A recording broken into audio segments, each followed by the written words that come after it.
Saudara-saudara, oleh karena itu menjaga akhlak kepada Allah mutlak penting. Sebab apa? Kita tidak berakhlak kepada manusia saja, kita dikucilkan dari pergaulan. Kalau kita tidak berakhlak kepada Allah, dikucilkan oleh Allah. Hadis qudsi menyatakan, man lam yashkur ala na'mai wa lam yasbir ala balai falyakhruj min tahtis samai falyatlub rabban siwaya.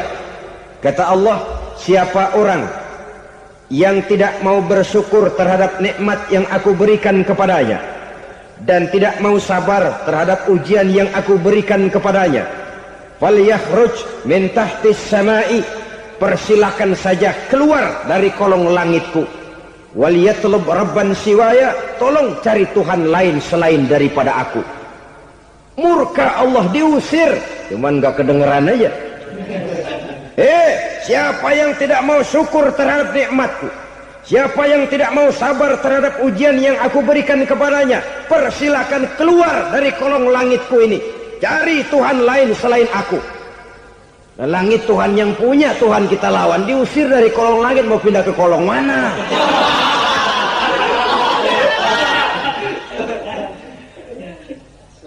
Jadi jangan merasa kufur nikmat kan enteng. Iya, kelihatannya begitu, tidak sebahaya kufur iman. Tapi kufur nikmat ini merupakan anak tangga yang kalau kita sudah mulai naik, kita akan naik terus sampai kepada tingkat di mana kita mengalami kufur iman. Kalau sudah ke sana, maka akhlak kita kepada Allah terkenalah erosi, terkena polusi, hancur akhlak kepada Allah, dan itulah sumber kesengsaraan abadi. Kalau cuma kita tidak berakhlak kepada manusia, barangkali resikonya cuma kehidupan di dunia ini. Mungkin juga ada kehidupan akhirat. Tapi kalau sudah tidak berakhlak kepada Allah, dunia akhirat kita rugi dan celaka. Maka pada kesempatan ini saya mengajak, marilah jaga baik-baik akhlak kita kepada Allah. Satu kali kita bertauhid, sampai mati kita bertauhid. Satu kali la ilaha illallah, jangan tergelincir lagi kita keluar daripada kalimat itu. Satu kali kita bertuhankan Allah, jangan bertuhan yang lain selain daripada Allah. Jangan sekutukan Allah, jangan samakan Allah dengan sesuatu, jangan mengangkat yang lain sama agungnya dengan Allah. Sebab dengan demikian kita seolah-olah sudah mengotori akhlak kita kepada Allah Subhanahu wa ta'ala. Ini berat, saudara-saudara. Ini tidak ringan. Kadang-kadang saya katakan tadi, masalah ekonomi, kadang-kadang persaingan hidup yang makin tajam, di tengah lapangan kerja yang makin sulit, di tengah orang banyak potong kompas.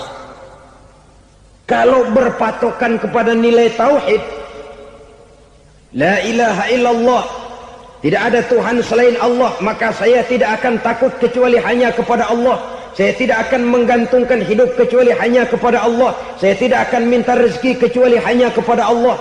Kadang-kadang situasi yang nekat membuat kita kehilangan keseimbangan, kehilangan pertimbangan, picik pandangan. Akibatnya kita merusak akhlak kepada Allah Subhanahu wa ta'ala. Ironinya kan orang sekarang kalau ditanya, lu nyolong ya? Iya. Kok berani? Emang. Lu nggak tahu Tuhan lihat? Tahu. Kok nyolong juga? Biarin. Kalau Tuhan mah lihat, jangan ribut. Enggak ribut katanya. Kalau orang lihat, 2 orang saja tahu, geger kelurahan. Ini kan sudah mendustai dirinya sendiri, sudah merusak akhlaknya kepada Allah Subhanahu wa ta'ala. Tuhan enggak ribut katanya. Saudara hadirin yang saya hormati, jadi oleh karenanya akhlak kita kepada Allah merupakan basis daripada kehidupan beragama. Kalau itu sudah mulai rapuh, mulai terkena erosi dan polusi, mulai rusak, dikhawatirkan nanti nilai ibadah kita kepada Allah juga akan turut ambruk karenanya. Saudara-saudara kaum muslimin rahimakumullah, tugas yang kedua memperbaiki akhlak manusia kepada sesama manusia. Kita tahu Islam sesuai dengan namanya adalah agama damai. Maka akhlak manusia kepada sesama manusia menempati porsi yang penting dalam kehidupan beragama. bagaimana seorang muslim bergaul, bertata krama terhadap sesama manusia. Mari kita lihat lebih jauh persoalannya. Untuk memudahkan pembicaraan dari kacamata agama, kita kelompokkan saja manusia itu dalam dua. Pertama yang seiman, dan yang kedua yang tidak seiman. Yang tidak seiman itu kita sebut saja kufur atau kafir. Nah, kepada yang kafir pun kita diajarkan untuk berakhlak, apalagi kepada yang memang nyata-nyata seiman, sekeyakinan, seakidah. Kemanapun Islam datang, ke negara manapun ia masuk, ia tidak menaburkan kerusakan. Jadi tidak benar kalau orang pernah itu menggambarkan, saking sentimennya seorang orientalis pernah menggambarkan Nabi Muhammad di tangan kirinya Quran, di tangan kanannya pedang, menggambarkan seolah-olah Islam dikembangkan dengan kekerasan. Sebenarnya tidak sama sekali. Kalaupun dalam sejarah perkembangan Islam pernah terjadi perang, maka perang dalam Islam sesungguhnya, apabila kita amati sejarahnya, bukan untuk memaksakan agama, karena memang agama tidak bisa dipaksakan, tetapi justru untuk mempertahankan agama dari segala macam hambatan, rintangan, hinaan, dan fitnahan. Tapi kemanapun yang jelas Islam masuk, dia tidak pernah membuat kekacauan, kerusuhan, ataupun penghancuran.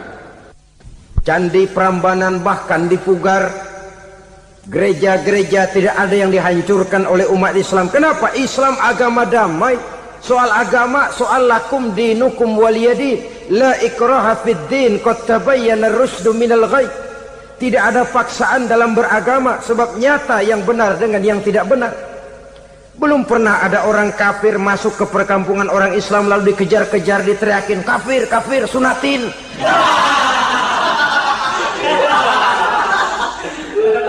Belum pernah. Kenapa? Islam menghormati orang lain agama. Nah, yang kafir ini macam-macam, saudara. Ada kafir harbi. Nah, ini kafir kerok. Ini kafir yang nyata-nyata memproklamirkan permusuhan kepada umat Islam, nyata-nyata mengganggu ketenangan umat Islam. Kafir yang seperti ini yang boleh diperangi. Misalnya kita mau sembahyang Jumat dijagain, nggak boleh sembahyang Jumat, getok palanya. Kafir harbi artinya tantangan perang datang dari mereka, bukan kita yang mulai. Mereka yang buka front. Prinsipnya umat Islam tidak boleh mencari-cari musuh, tapi pun tidak boleh lari kalau ketemu musuh. Musuh jangan dicari, ketemu jangan lari. Karena itu kesan seolah-olah umat Islam ini teroris, umat Islam ini destroyer, umat Islam ini sering menimbulkan keonaran, kerusakan. Sungguh satu fitnahan yang sangat keji.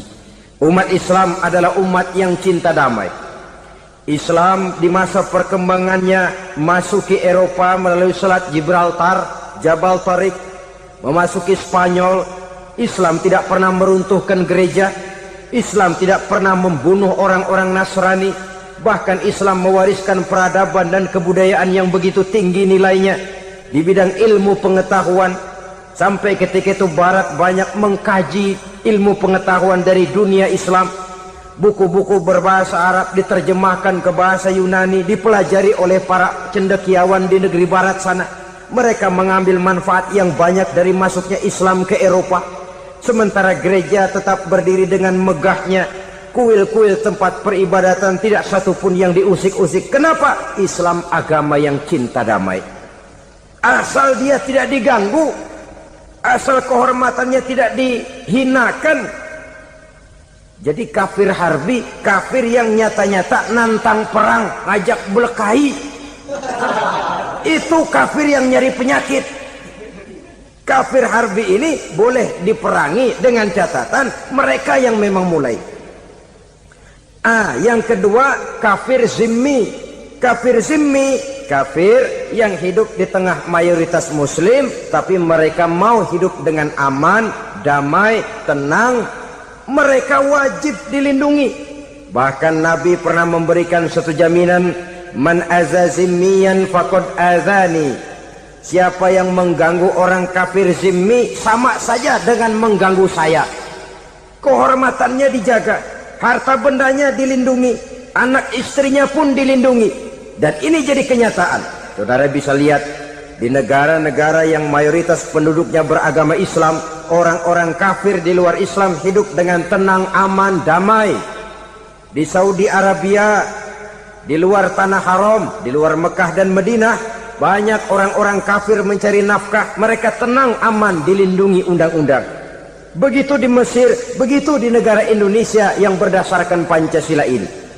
Kehidupan beragama menimbulkan gairah, rukun, tenang, aman, damai, sepanjang tidak saling ganggu, tidak saling usik, menghargai orang yang sudah beragama, tidak menjadikan penganut suatu agama sebagai sasaran dari dakwah agama lainnya.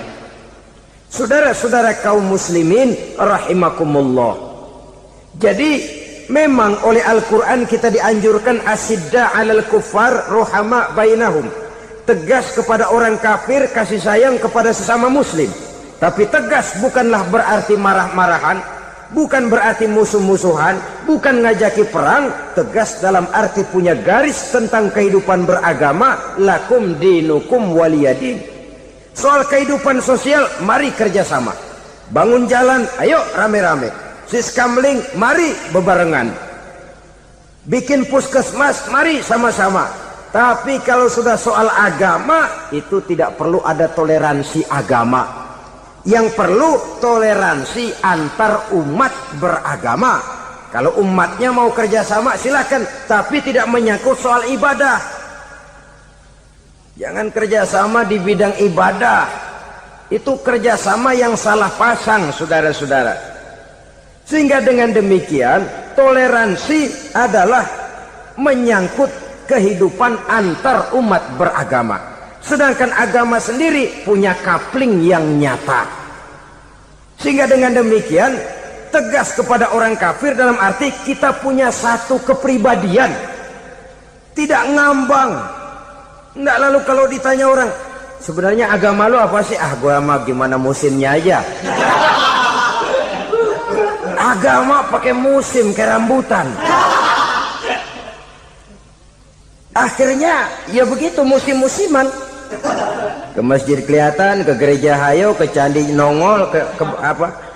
Bingung malaikat bagaimana nyatetnya nih bocah ini. Di mana aja ada.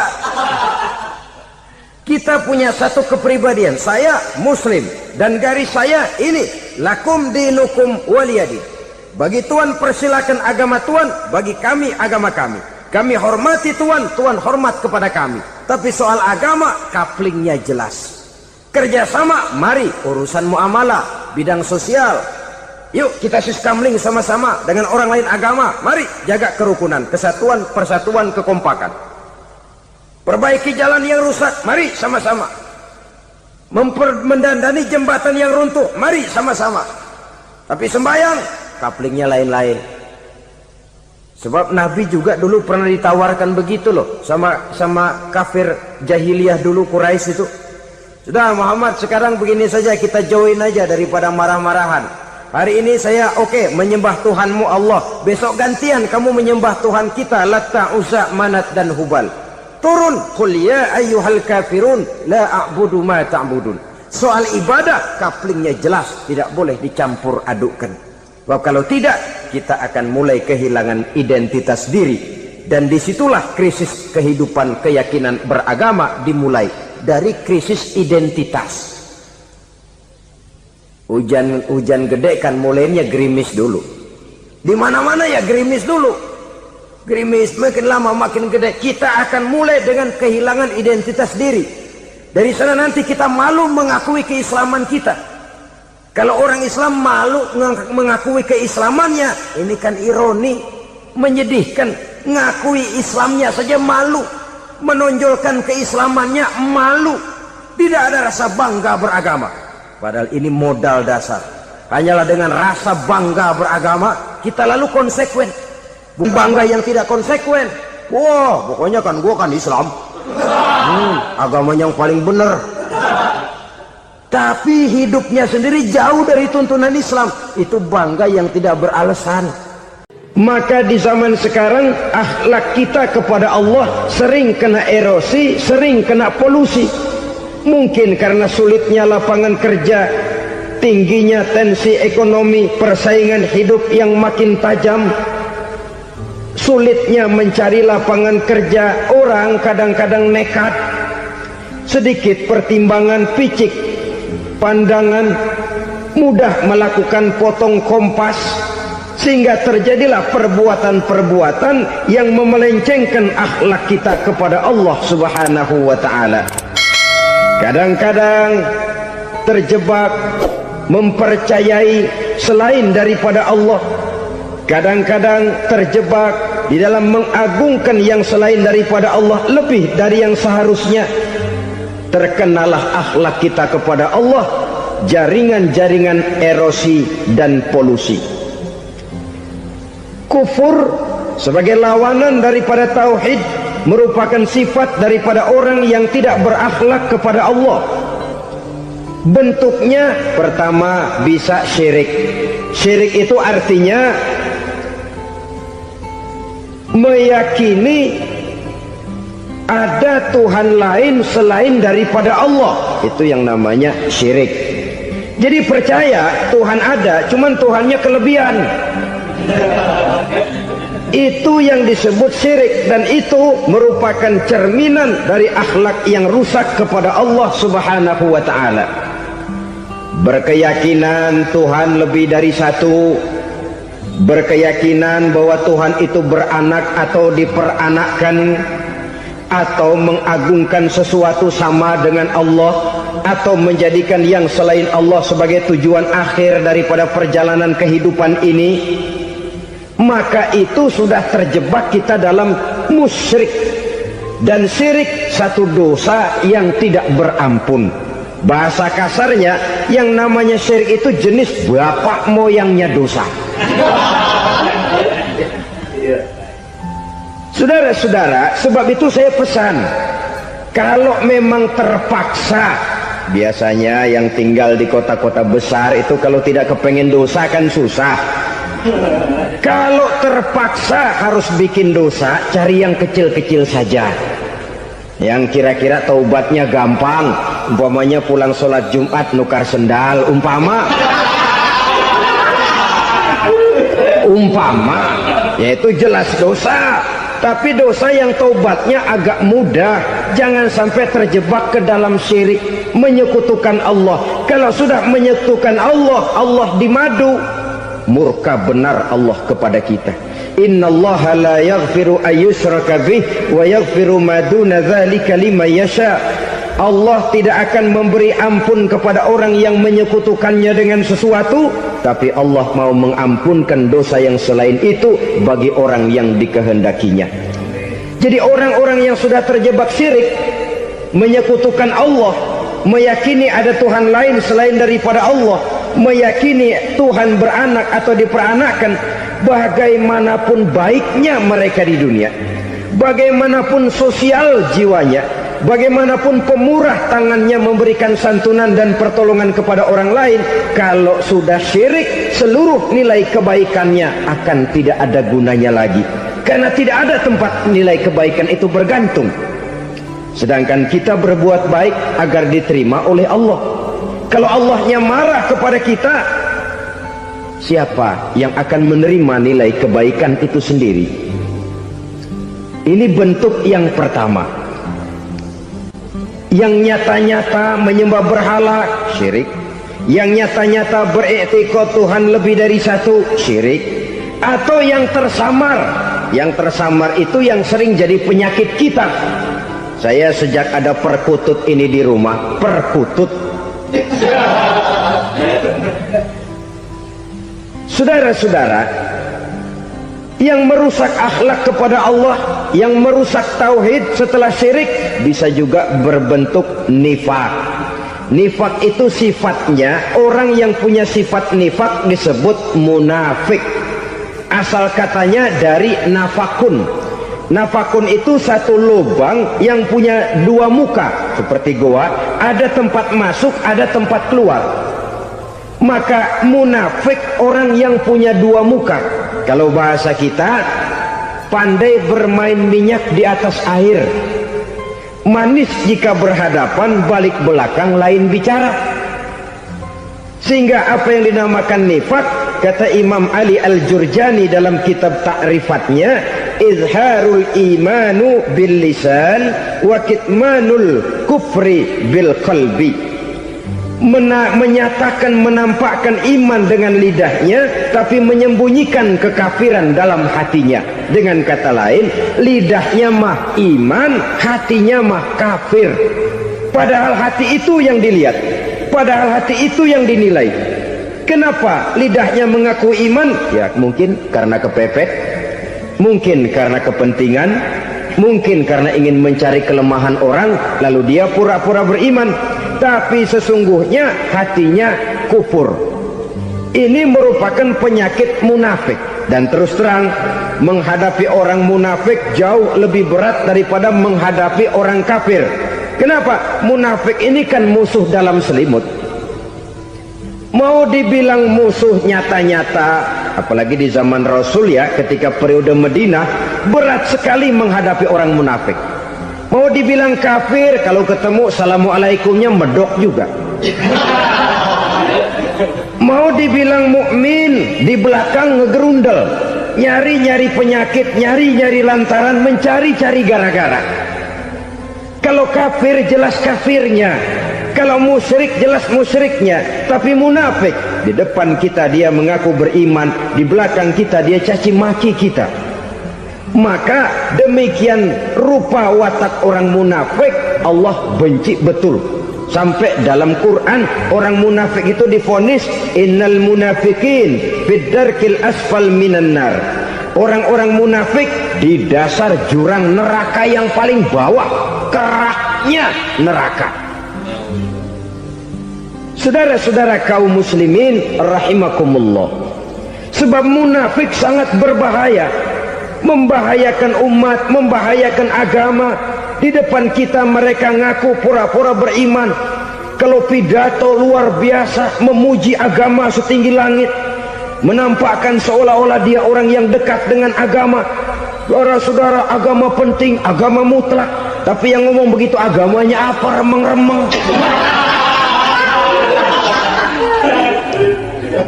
Cuma sekedar lipstick, cuma sekedar dekorasi, cuma sekedar kamuflase, buat ngibuli orang lain. Dia mengaku beragama, mengatakan agama mutlak, menganggap agama penting, seolah-olah memperhatikan benar tentang tatanan kehidupan beragama, tapi sebenarnya di hatinya tidak lebih berkecamuk penyakit-penyakit kufur. Maka sifat munafik ini termasuk menodai tauhid, artinya merusak akhlak kita kepada Allah Subhanahu wa ta'ala. Sifat yang ketiga yang juga merusak akhlak kita kepada Allah dinamakan riddah. Riddah itu sifatnya, orang yang punya sifat riddah disebut murtad. Murtad keluar dari Islam. Keluar dari Islam tentu tadinya di dalam Islam. Oleh satu perbuatan dia bisa menjadi murtad. Misalnya tadinya dia iman benar kepada Allah, tapi melarat. Kadang-kadang sehari masak, 3 hari libur. Akhirnya oleh kesulitan ekonomi dia tidak kuat. Ada yang menawarkan kebaikan, dibawain supermi, dibawain obat-obatan, diberikan beras.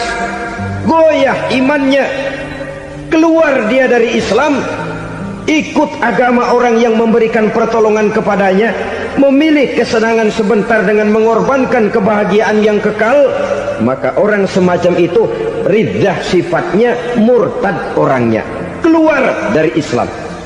Dan yang menyebabkan kita murtad bukan cuma orang nyata-nyata memproklamirkan diri keluar dari Islam tapi lalu mengikuti agama orang lain, bukan cuma itu. Mengakui ada Rasul lagi sesudah Nabi Muhammad bisa menyebabkan kita murtad. Mengingkari nikmat Allah bisa menyebabkan kita murtad. Meyakini semua agama benar bisa menyebabkan orang menjadi murtad. Meragukan kesempurnaan dan kelengkapan Al-Quran bisa menyebabkan orang jadi murtad. Mengingkari sunnah bisa menyebabkan orang menjadi murtad. Banyak hal-hal yang bisa mendatangkan penyakit riddah dan membuat pelakunya menjadi murtad, dan ini menodai akhlak kita kepada Allah Subhanahu wa ta'ala. Itu tadi kufur iman, saudara-saudara. Nyata-nyata mengingkari Allah, baik dalam bentuk syirik, nifak ataupun riddah. Kufur yang kedua dinamakan kufur nikmat. Apa itu kufur nikmat? Sitru ni'matil mun'im au ya'malu fi mukhalafatil mun'im. Menutup-nutup nikmat Allah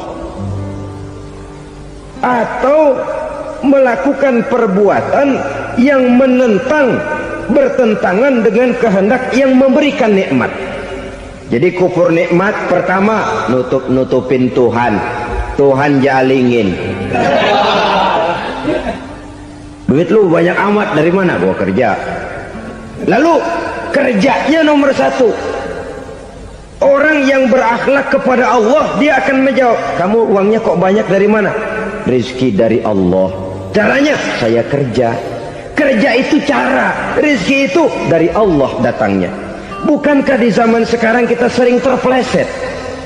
Ini merupakan cerminan dari rapuhnya akhlak kita kepada Allah Subhanahu wa ta'ala. Karena usaha saya memang, karena saya peras keringat banting tulang, tentu.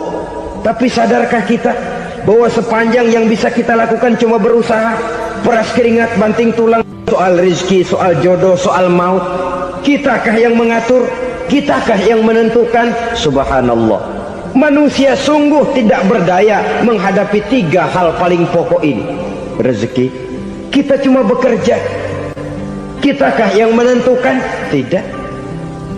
Kita berusaha saja, rezeki belum pasti dapat. Apalagi kalau kita tidak berusaha. Jangan terjebak dalam fatalisme. Belum perang udah nyerah. Emang dasar rezeki datangnya dari Tuhan, gak usah kerja, dan ntar juga kalau dia datang. Dari mana datangnya? Kerja saja belum tentu dapat rezeki, apalagi kalau tidak kerja. Yang jelas usaha perlu kepastian, itu urusan Allah. Ini akhlak kepada Allah Subhanahu wa ta'ala. Jodoh juga begitu. Kita berusaha, kita berupaya, Allah menghendaki lain jadinya. Maut juga begitu. Siapa sih yang pengen ngadepi maut? Siapa sih yang pengen mati? Siapa sih yang pengen ketemu malaikat Israel? Tidak seorang pun kalau ditanya, kecuali mereka yang putus asa ya. Kalau otaknya masih normal, mau mati mesti belakangan dulu dikit. Tapi yang satu itu, saudara, kalau dia sudah datang, tenaga mana yang bisa menolak? Kalau dia sudah berkunjung, kekuatan mana yang bisa menghindar? Kalau dia sudah ingin bertemu, kemana kita bisa melarikan diri? Manusia sepanjang yang dia lakukan hanya berusaha, tapi kepastian, ketentuan dari Allah Subhanahu wa ta'ala. Orang yang kufur nikmat, nutupin Allah. Dia merasa rezekinya adalah mutlak peras keringatnya, seolah-olah Allah nggak punya peranan apa-apa di situ. Oh, ini kan saya bisa rumah begini karena saya kerja keras. Oh, ini mobil saya begini, saya kerja keras. Peras keringat, banting tulang, keras.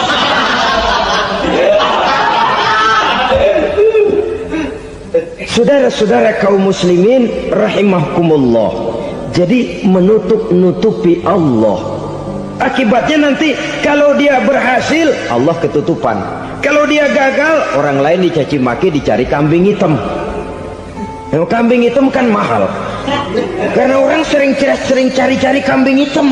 Jarang orang mau jujur kalau bertemu kesulitan lalu mencari sebab pada dirinya sendiri. Yang paling enak ya nyalain orang. Lo begitu. lagi yang paling enak kita salahin. Au ya'malu fi mukhalafatil mun'im, atau dia melakukan sesuatu yang tidak sesuai dengan kehendak yang memberikannya nikmat. Diberikan kita tangan, mulut sih nggak berhenti, terima kasih Tuhan, alhamdulillah saya dikasih tangan. Cuma nih tangan enteng mat nabukin orang loh. Itu sudah mukhalafatul mun'im, bertentangan dengan kehendak yang memberikan nikmat. Diberikan harta, mulutnya mah basah, terima kasih Tuhan, alhamdulillah dikasih harta, tapi pelitnya minta ampun, kikir koret medit. Ini juga termasuk kufur nikmat, mempergunakan suatu nikmat bertentangan dengan kehendak daripada yang memberikan nikmat itu sendiri. Saudara-saudara kaum muslimin rahimakumullah, oleh karenanya kufur iman memang lebih bahaya daripada kufur nikmat. Tapi jangan lupa, kufur nikmat bisa menyeret orang kepada kufur iman. Nah kalau Allah udah dialingin, Tuhan sudah dinomor duain, lama-lama kenapa dia tidak mendewakan dirinya sendiri, mendewakan pangkatnya, mendewa-dewakan otaknya, mendewa-dewakan kemampuannya? Pada awalnya dia memang cuma kufur nikmat, tapi lambat laun kalau ini tidak diobati secara pasti orang akan mengarah kepada kufur iman. Bisa berbentuk syirik, bisa berbentuk nifak, bisa berbentuk riddah. Saudara-saudara, oleh karena itu menjaga akhlak kepada Allah mutlak penting. Sebab apa? Kita tidak berakhlak kepada manusia saja, kita dikucilkan dari pergaulan. Kalau kita tidak berakhlak kepada Allah, dikucilkan oleh Allah. Hadis qudsi menyatakan, man lam yashkur ala na'mai wa lam yasbir ala balai falyakhruj min tahtis samai falyatlub rabban siwaya. Kata Allah, siapa orang yang tidak mau bersyukur terhadap nikmat yang aku berikan kepadanya dan tidak mau sabar terhadap ujian yang aku berikan kepadanya, falyakhruj min tahtis samai, persilahkan saja keluar dari kolong langitku, waliyatlub rabban siwaya, tolong cari Tuhan lain selain daripada aku. Murka Allah, diusir, cuman gak kedengeran aja. Siapa yang tidak mau syukur terhadap nikmatku, siapa yang tidak mau sabar terhadap ujian yang aku berikan kepadanya, persilahkan keluar dari kolong langitku ini, cari Tuhan lain selain aku. Langit Tuhan yang punya, Tuhan kita lawan, diusir dari kolong langit, mau pindah ke kolong mana?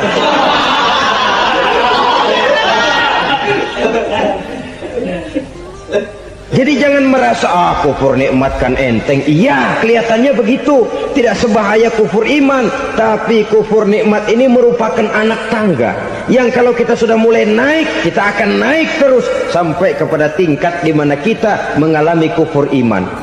Kalau sudah ke sana, maka akhlak kita kepada Allah terkenalah erosi, terkena polusi, hancur akhlak kepada Allah, dan itulah sumber kesengsaraan abadi. Kalau cuma kita tidak berakhlak kepada manusia, barangkali resikonya cuma kehidupan di dunia ini. Mungkin juga ada kehidupan akhirat. Tapi kalau sudah tidak berakhlak kepada Allah, dunia akhirat kita rugi dan celaka. Maka pada kesempatan ini saya mengajak, marilah jaga baik-baik akhlak kita kepada Allah. Satu kali kita bertauhid, sampai mati kita bertauhid. Satu kali la ilaha illallah, jangan tergelincir lagi kita keluar daripada kalimat itu. Satu kali kita bertuhankan Allah, jangan bertuhan yang lain selain daripada Allah. Jangan sekutukan Allah, jangan samakan Allah dengan sesuatu, jangan mengangkat yang lain sama agungnya dengan Allah. Sebab dengan demikian kita seolah-olah sudah mengotori akhlak kita kepada Allah Subhanahu wa ta'ala. Saudara hadirin yang saya hormati, jadi oleh karenanya akhlak kita kepada Allah merupakan basis daripada kehidupan beragama. Kalau itu sudah mulai rapuh, mulai terkena erosi dan polusi, mulai rusak, dikhawatirkan nanti nilai ibadah kita kepada Allah juga akan turut ambruk karenanya. Saudara-saudara kaum muslimin rahimakumullah, Tugas yang kedua, memperbaiki akhlak manusia kepada sesama manusia. Kita tahu Islam sesuai dengan namanya adalah agama damai. Maka akhlak manusia kepada sesama manusia menempati porsi yang penting dalam kehidupan beragama. Bagaimana seorang muslim bergaul, bertata krama terhadap sesama manusia. Mari kita lihat lebih jauh persoalannya. Untuk memudahkan pembicaraan dari kacamata agama, kita kelompokkan saja manusia itu dalam dua. Pertama yang seiman, dan yang kedua yang tidak seiman. Yang tidak seiman itu kita sebut saja kufur atau kafir. Nah, kepada yang kafir pun kita diajarkan untuk berakhlak, apalagi kepada yang memang nyata-nyata seiman, sekeyakinan, seakidah. Kemanapun Islam datang, ke negara manapun ia masuk, ia tidak menaburkan kerusakan. Jadi tidak benar kalau orang pernah itu menggambarkan, saking sentimennya seorang orientalis pernah menggambarkan Nabi Muhammad di tangan kirinya Quran, di tangan kanannya pedang, menggambarkan seolah-olah Islam dikembangkan dengan kekerasan. Sebenarnya tidak sama sekali. Kalaupun dalam sejarah perkembangan Islam pernah terjadi perang, maka perang dalam Islam sesungguhnya apabila kita amati sejarahnya bukan untuk memaksakan agama, karena memang agama tidak bisa dipaksakan, tetapi justru untuk mempertahankan agama dari segala macam hambatan, rintangan, hinaan dan fitnahan. Tapi kemanapun yang jelas Islam masuk, dia tidak pernah membuat kekacauan, kerusuhan ataupun penghancuran. Candi Prambanan bahkan dipugar, gereja-gereja tidak ada yang dihancurkan oleh umat Islam. Kenapa? Islam agama damai. Soal agama, soal lakum dinukum waliyadin, la ikraha fid din, qad tabayyana ar-rusdu minal ghayy. Tidak ada paksaan dalam beragama, sebab nyata yang benar dengan yang tidak benar.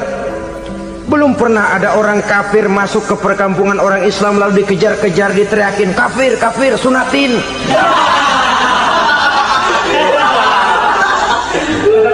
Belum pernah. Kenapa? Islam menghormati orang lain agama. Nah, yang kafir ini macam-macam, saudara. Ada kafir harbi. Nah, ini kafir kerok. Ini kafir yang nyata-nyata memproklamirkan permusuhan kepada umat Islam, nyata-nyata mengganggu ketenangan umat Islam. Kafir yang seperti ini yang boleh diperangi. Misalnya kita mau sembahyang Jumat dijagain, nggak boleh sembahyang Jumat, getok palanya.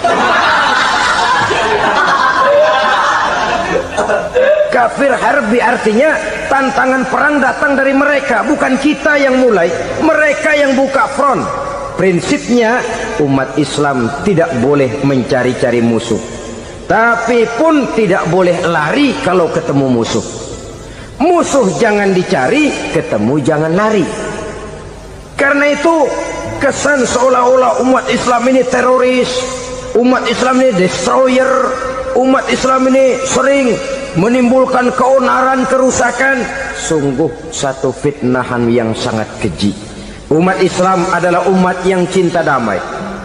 Islam di masa perkembangannya masuki Eropa melalui Selat Gibraltar, Jabal Tariq, memasuki Spanyol. Islam tidak pernah meruntuhkan gereja. Islam tidak pernah membunuh orang-orang Nasrani. Bahkan Islam mewariskan peradaban dan kebudayaan yang begitu tinggi nilainya di bidang ilmu pengetahuan. Sampai ketika itu Barat banyak mengkaji ilmu pengetahuan dari dunia Islam. Buku-buku berbahasa Arab diterjemahkan ke bahasa Yunani, dipelajari oleh para cendekiawan di negeri Barat sana. Mereka mengambil manfaat yang banyak dari masuknya Islam ke Eropa. Sementara gereja tetap berdiri dengan megahnya. Kuil-kuil tempat peribadatan tidak satupun yang diusik-usik. Kenapa? Islam agama yang cinta damai. Asal dia tidak diganggu, asal kehormatannya tidak dihinakan, Jadi kafir harbi, kafir yang nyata-nyata nantang perang, ngajak berkelahi. Itu kafir yang nyari penyakit. Kafir harbi ini boleh diperangi dengan catatan mereka yang memang mulai. Yang kedua kafir zimmi. Kafir zimmi, kafir yang hidup di tengah mayoritas muslim, tapi mereka mau hidup dengan aman, damai, tenang. Mereka wajib dilindungi. Bahkan Nabi pernah memberikan satu jaminan, man aza zimmiyan faqad azani. Siapa yang mengganggu orang kafir zimmi sama saja dengan mengganggu saya. Kehormatannya dijaga, harta bendanya dilindungi, anak istrinya pun dilindungi. Dan ini jadi kenyataan. Saudara bisa lihat di negara-negara yang mayoritas penduduknya beragama Islam, orang-orang kafir di luar Islam hidup dengan tenang, aman, damai. Di Saudi Arabia, di luar tanah haram, di luar Mekah dan Madinah, banyak orang-orang kafir mencari nafkah. Mereka tenang, aman, dilindungi undang-undang. Begitu di Mesir, begitu di negara Indonesia yang berdasarkan Pancasila ini. Kehidupan beragama menimbulkan gairah, rukun, tenang, aman, damai, sepanjang tidak saling ganggu, tidak saling usik, menghargai orang yang sudah beragama, tidak menjadikan penganut suatu agama sebagai sasaran dari dakwah agama lainnya. Saudara-saudara kaum muslimin rahimakumullah. Jadi memang oleh Al-Quran kita dianjurkan asyidda 'alal kuffar ruhama bainahum. Tegas kepada orang kafir, kasih sayang kepada sesama muslim. Tapi tegas bukanlah berarti marah-marahan, bukan berarti musuh-musuhan, bukan ngajaki perang. Tegas dalam arti punya garis tentang kehidupan beragama, lakum dinukum waliyadin. Soal kehidupan sosial, mari kerjasama. Bangun jalan, ayo rame-rame. Siskamling, mari bebarengan. Bikin puskesmas, mari sama-sama. Tapi kalau sudah soal agama, itu tidak perlu ada toleransi agama. Yang perlu toleransi antar umat beragama. Kalau umatnya mau kerjasama silakan, tapi tidak menyangkut soal ibadah. Jangan kerjasama di bidang ibadah. Itu kerjasama yang salah pasang, saudara-saudara. Sehingga dengan demikian toleransi adalah menyangkut kehidupan antar umat beragama. Sedangkan agama sendiri punya kapling yang nyata. Sehingga dengan demikian tegas kepada orang kafir dalam arti kita punya satu kepribadian, tidak ngambang. Enggak, lalu kalau ditanya orang, sebenarnya agama lu apa sih? Gua mah gimana musimnya aja. Agama pakai musim kayak rambutan. Akhirnya ya begitu, musim-musiman. Ke masjid kelihatan, ke gereja hayo, ke candi nongol, ke apa? Bingung malaikat bagaimana nyatetnya nih bocah ini. Di mana aja ada. Kita punya satu kepribadian. Saya muslim dan garis saya ini, lakum dinukum waliyadin. Bagi Tuhan persilakan agama Tuhan, bagi kami agama kami. Kami hormati Tuhan, Tuhan hormat kepada kami. Tapi soal agama, kaplingnya jelas. Kerjasama, mari urusan muamalah, bidang sosial. Yuk kita siskamling sama-sama dengan orang lain agama. Mari jaga kerukunan, kesatuan, persatuan, kekompakan. Perbaiki jalan yang rusak, mari sama-sama. Mendandani jembatan yang runtuh, mari sama-sama. Tapi sembahyang, kaplingnya lain-lain. Sebab Nabi juga dulu pernah ditawarkan begitu loh sama kafir jahiliyah dulu, Quraisy itu. Sudah Muhammad, sekarang begini saja, kita join aja daripada marah-marahan. Hari ini saya oke menyembah Tuhanmu Allah, besok gantian kamu menyembah Tuhan kita Latta, Uzza, Manat dan Hubal. Turun, qul ya ayyuhal kafirun la a'budu ma ta'budun. Soal ibadah kaplingnya jelas, tidak boleh dicampur adukkan. Sebab kalau tidak, kita akan mulai kehilangan identitas diri. Dan disitulah krisis kehidupan keyakinan beragama dimulai. Dari krisis identitas. Hujan gede kan mulainya gerimis dulu. Di mana-mana ya gerimis dulu. gerimis, makin lama makin gede. Kita akan mulai dengan kehilangan identitas diri.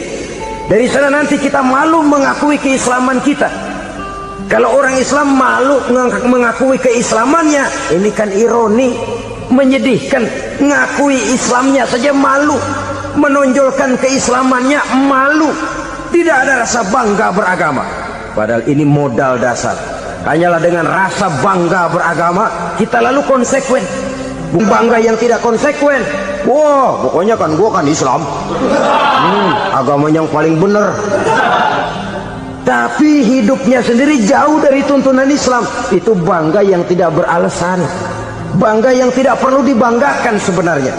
Kebanggaan yang membuat kita konsekuen dan dekat dengan kehidupan beragama. Jadi dengan demikian saudara-saudara, kepada non-muslim kita juga harus berakhlak. Bukankah ini sudah dicontohkan oleh Rasul? Bagaimana beliau disambiti orang di Taif, yang menyambiti malah didoakan. Bagaimana Suraqah mau membunuh beliau, malah Suraqah didoakan. Bagaimana Abu Jahal dan Abu Lahab saking mangkalnya. Ini Abu Jahal pernah gali lubang di kamarnya sendiri, di depan tempat tidurnya. Setelah dia gali lubang, ditutupin pakai keraras korma. Lalu dia tarik selimut, belagak meriang. Dia pesan pesuruhnya, bilangin Muhammad encangnya meriang. Pamannya sakit, minta ditengokin. Nabi dengan segala husnuzonnya berangkat nengokin. Abu Jahal dari balik selimut ngintip. Itu dia Muhammad, itu dia tuh. Dia tuh masuk Dani, masuk. Mulai di jalan, senang Abu Jahal. Terus dah. Begitu ke pelosok, masuk ke lubang, gua pendem terus lalu. Memang niatnya mau mencelakakan Nabi. Sudah tinggal beberapa langkah lagi Nabi akan berjalan ke arah lubang itu. Malaikat Jibril ngasih tahu, Muhammad, Abu Jahal pamanmu cuma pura-pura sakit. Di depan tempat tidur itu ada lubang sudah dia gali untuk menjerumuskan kamu. Sudah balik pulang. Balik badan Nabi. Sudah hampir mau melangkah, kakinya malah muter pulang. Abu Jahal yang ngelihat Nabi sudah hampir jatuh nggak jadi, balik pulang. Lupa kalau lagi sakit. Udah Muhammad buruan sini. Ke pintu dia kejar, dia lupa sama lubang yang dia gali. Begitu dia kejar, dia yang ke pelosok masuk ke dalamnya. Sejak saat itu ada pepatah, man hafara hufratan waqa'a fiha. Siapa yang suka nggali lubang, dia sendiri bakal terpelosok ke dalamnya. Jatuh dia ke lubang yang dia gali. Padahal ya paling banter 2 atau 3 meter paling dalam. Dari dalam lubang itu dia teriak-teriak, Muhammad, tolongin, pamanmu kecebur. Kasih tahu Muhammad, kasih tahu.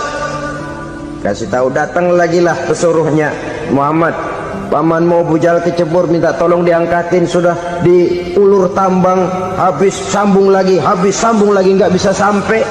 Masa iya, cuma kamu yang bisa nolong? Apa yang dilakukan Nabi? Balik mau nolongin. Akhlak. Kita kalau ada orang gali lubang buat nyeburin kita, dia sendiri yang kecebur. Gorok gua kagak lemin loh. Mati sekalian dah. Nabi mah enggak, balik nolongin tuh Abu Jahal. Kenapa paman kecebur? Iya Muhammad, tolong, tambang udah diulur-ulur, sambung-sambung nggak sampai. Aduh kasihan paman, nih pegang tangan saya. Nabi cuma ulurin tangan, nyampe dipegang oleh Abu Jahal. Diangkat ke atas, nyampe atas. Apa kata Abu Jahal? Tambang bergulung-gulung nggak nyampe, kamu cuma pakai tangan doang kok bisa Muhammad, hebat banget sihirmu. Mukjizat dia bilang sihir, udah ditolongin nyelak lagi, kan yang enak kita injak palanya. Orang dulu bilang wah katanya nolongin anjing kejepit, udah selesai ditolongin malah yang nolong digigit. Saudara hadirin yang saya hormati, kepada orang-orang kafir kita harus berakhlak, menghormati mereka, tidak memaksakan satu keyakinan dalam batas-batas yang ditolerir oleh agama, yaitu pada masalah-masalah sosial dan muamalah. Itu kepada non-muslim, apalagi kepada sesama muslim. Baik akhlak kepada orang tua, akhlak kepada guru, akhlak kepada jiran atau tetangga, itu semua termasuk dalam akhlak kepada sesama manusia. Akhlak kita kepada orang tua, kadang-kadang kita orang timur ini ketularan orang barat. Engkongnya dianggap CS, salaman main kedet aja halokong, engkongnya berhalo di bengong. Saudara-saudara kaum muslimin rahimakumullah, akhlak yang tua kepada yang muda, akhlak yang muda kepada yang tua, kepada jiran dan tetangga, kepada sanak famili dan handai tolan, pendeknya kepada sesama muslim. Tetangga ada haknya, ada hak tetangga yang kalau kita berakhlak itu harus dipenuhi. Contoh kecil, kalau saya beli radio, itu saya dong boleh berpikir, ini radio saya beli pakai uang saya setel di rumah saya, sekeras-kerasnya ada apa sama orang lain? Radio gua, yang beli gua pakai duit gua, gue setel di rumah gue, ada urusan apa sama orang lain? Itu kalau menurut saya. Tapi tetangga sebelah saya kan bisa juga ngomong begitu. Mata gue yang ngantuk, gue tidur di rumah gue, kenapa suara radio lu masuk kemari? Ketika itulah lalu kebebasan saya nyetel radio dibatasi oleh kebebasan tetangga saya yang mau tidur. Ini sudah akhlak namanya. Umpamanya lagi ada Nabi ajarkan, iza tobakhta maraqatan fa'akthir ma'aha wa ta'ahad jiranaka. Kalau kamu masak sayur, banyakin kuahnya, bagiin tetangga kamu. Bukan bagiannya itu yang jadi soal, tapi akhlak kepada tetangga. Udah tahu tetangganya kelaparan, diseksa, goreng ikan asin, se-RW baunya ngayap, kembang kempis orang nungguin. Saudara hadirin ma'asyiral muslimin rahimakumullah. Jadi dengan demikian, kalau sudah kembali kepada orang-orang yang nilai imannya sama dengan kita, apapun organisasinya, apapun baju yang mereka pakai, kaos yang mereka pakai, jaket yang mereka pakai, kalau sudah seakidah, seiman, jaga akhlak kita. Pendapat boleh berbeda, kaos boleh tidak sama, jaket boleh beraneka warna, bendera boleh beragam-ragam, tapi ukhuwah Islamiyah ini utamakan. Adalah lebih baik mencari persamaan dalam kehidupan dan bukan memperbesar perbedaan. Hanyalah dengan mengembangkan nilai-nilai akhlak semacam ini, toleransi tidak hanya diperlukan kepada yang non-muslim, kepada sesama muslim pun toleransi. Artinya apa? Jangan memponis amalan orang lain. Yang usoli, yang tidak usoli, berjalanlah menurut keyakinannya masing-masing. Jangan lalu memponis, itu namanya nggak toleransi. Kamu nggak pakai usoli ya? Enggak. Brengsek. Kamu pakai usoli ya? Iya. Bid'ah. Lah dua-duanya kagak yang benar. Kalau yang sembahyang kagak benar, bagaimana yang kagak sembahyang? Apa itu yang benar? Toleransi, setuju dengan perbedaan pendapat, jangan memponis amalan orang lain. Karena kita hanya beramal, hak menerima adalah Allah Subhanahu wa ta'ala. Jangan sebentar-bentar mencap bid'ah dolalah, finnar, neraka. Kayaknya neraka kapling orang tuanya kali. Gampang bener masukin orang ke neraka. Kita kadang-kadang bisa toleransi dengan orang luar, tapi kepada sesama muslim toleransi tidak sanggup kita adakan. Mengklaim merasa kita yang benar, orang lain salah semua, itu tidak toleransi namanya. Mentang-mentang jadi ustadz, nih satu-satunya ustadz di sini ya, semuanya mesti ngaji kemari. Kalau nggak ngaji kemari, Islamnya kurang tapi benar. Toleransi.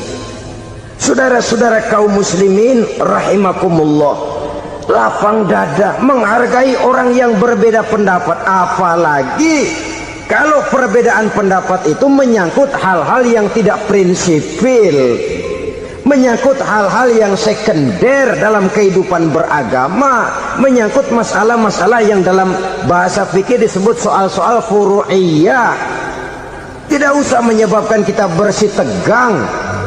Kepala sama hitam pendapat boleh berbeda dan halal. Bahkan Nabi mengatakan ikhtilafu ummati rahmatun.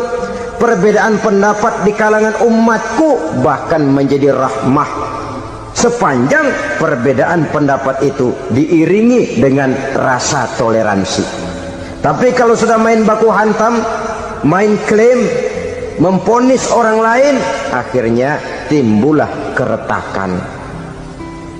Jangan heran kadang-kadang satu masjid dua kelir. Ya soal kelir boleh kelar-kelir, boleh kelar-kelir. Tapi kalau harus terlalu mencolok menyebabkan timbulnya keretakan, saya kira yang akan turun bukan lagi rahmah tapi bala. Bala akan menimpa kita, jatuh kita menjadi umat yang lemah. Oleh karena di antara kita sendiri, sesama kita tidak pandai bertoleransi, tidak lapang dada. Ada anak muda kelihatannya mau majuan dikit, yang tua curiga. Nih, kalau dia maju pasaran gua bangkrut dong nih. Lalu ditekan tuh anak ditekan melejit. Kadang-kadang yang tua maksudnya baik, mau memelihara, yang muda salah terima. Kan tua kejemur.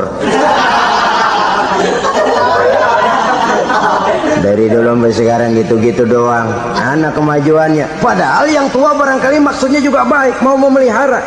Sebenarnya kalau kita bisa mencoba mencari titik temu dengan alur komunikasi, tidak merasa diri yang paling benar, tapi toleransi, boyak menerima pendapat orang lain, setidaknya mau mendengar omongan orang. Yang susah kalau udah kena penyakit nggak mau ngerti omongan orang, nggak mau nerima pendapat orang. Kodok di kolong tempayan, cukeng kayu asem, asal ijo udah ijo aja ijo dah. Nggak ngerti omongan orang. Yang kayak begini yang orang jadi kesandung. Oleh karena itu saudara-saudara, alangkah nikmatnya kehidupan ini apabila kita menyadari kita ini ummatan wahidah, satu umat yang satu, yang diikat dengan akidah.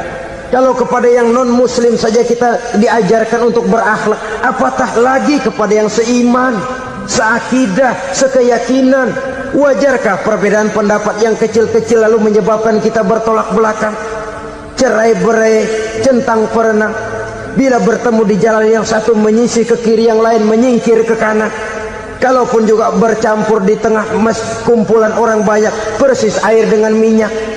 Yang atuh melengos, yang atuh madep mojok. Orang lain senyum, dia mau pada manyun. Saudara-saudara kaum muslimin rahimakumullah, realita ini walaupun tidak enak, pahit, tapi masih hidup di sebagian masyarakat kita. Ini yang perlu kita atasi. Soal toleransi kepada orang lain, sejarah sudah membuktikan. Mari kita jangan cuma bisa mengajak orang lain, umat lain untuk bertoleransi dengan kita, tapi kepada sesama kita toleransi ini perlu kita tegakkan, perlu kita bina, terutama di dalam kita menuju bentuk ideal daripada konsep ukhuwah Islamiyah ini, yang memang selalu kita akan cari bentuk-bentuk idealnya sejalan dengan perkembangan situasi dan kondisi yang dihadapi oleh umat.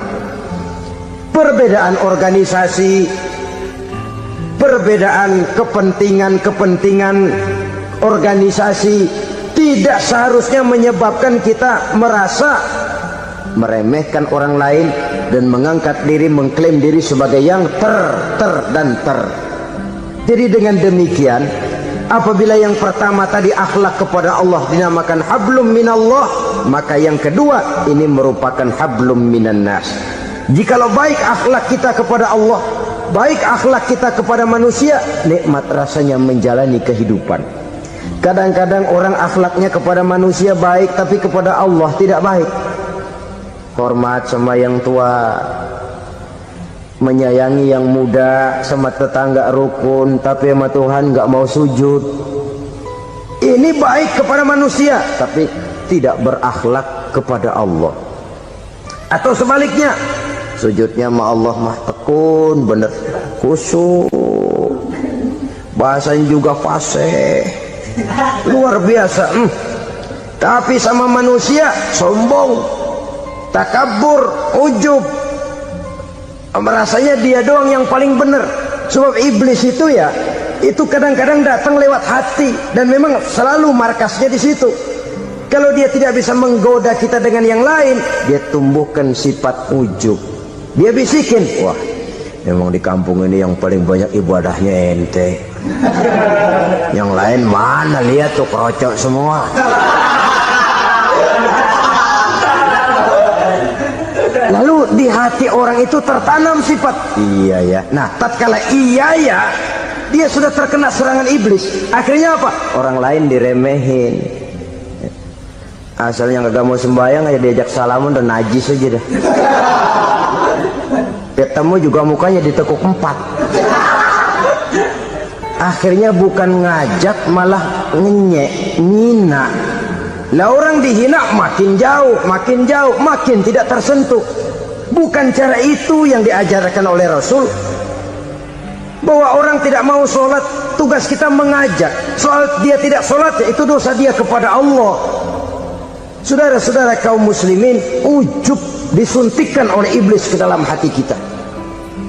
Sujudnya kepada Allah benar, tapi akhlaknya kepada sesama manusia merasa paling benar sendirian, merasa orang lain salah semua. Pokoknya kalau di luar lingkungannya udah kagak bener aja udah bahaya.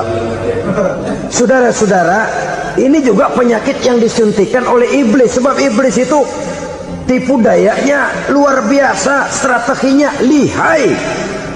Makin tinggi kualitas iman, ya makin berat upaya iblis untuk menjerumuskan kita. Karenanya saya mengajak, marilah kita bertoleransi, baik kepada non muslim, lebih-lebih lagi kepada sesama muslim yang kebetulan berbeda baju, berbeda kaos, berbeda organisasi, lain bendera yang dibawanya. Tapi toleransi mari kita canangkan. Kita terikat oleh ukhuwah Islamiyah. 2. Yang ketiga, akhlak manusia kepada makhluk Allah lainnya di luar manusia. Saudara-saudara, dengan berakhlak kepada Allah, berakhlak kepada sesama manusia, berakhlak kepada makhluk Allah di luar manusia, baik flora maupun fauna, maka mudah-mudahan akan terciptalah satu ekosistem, satu lingkungan hidup yang membuat kita nikmat menjalani kehidupan ini. Kemenangan akan melahirkan kepuasan batin, dan kepuasan batin memberikan kebahagiaan. Sedangkan kekalahan melahirkan penderitaan batin, dan penderitaan batin menjerumuskan seseorang di dalam berbagai bentuk kerugian. Jikalau inilah seruan azan, maka masalahnya ialah apa yang menyebabkan kita meraih kemenangan.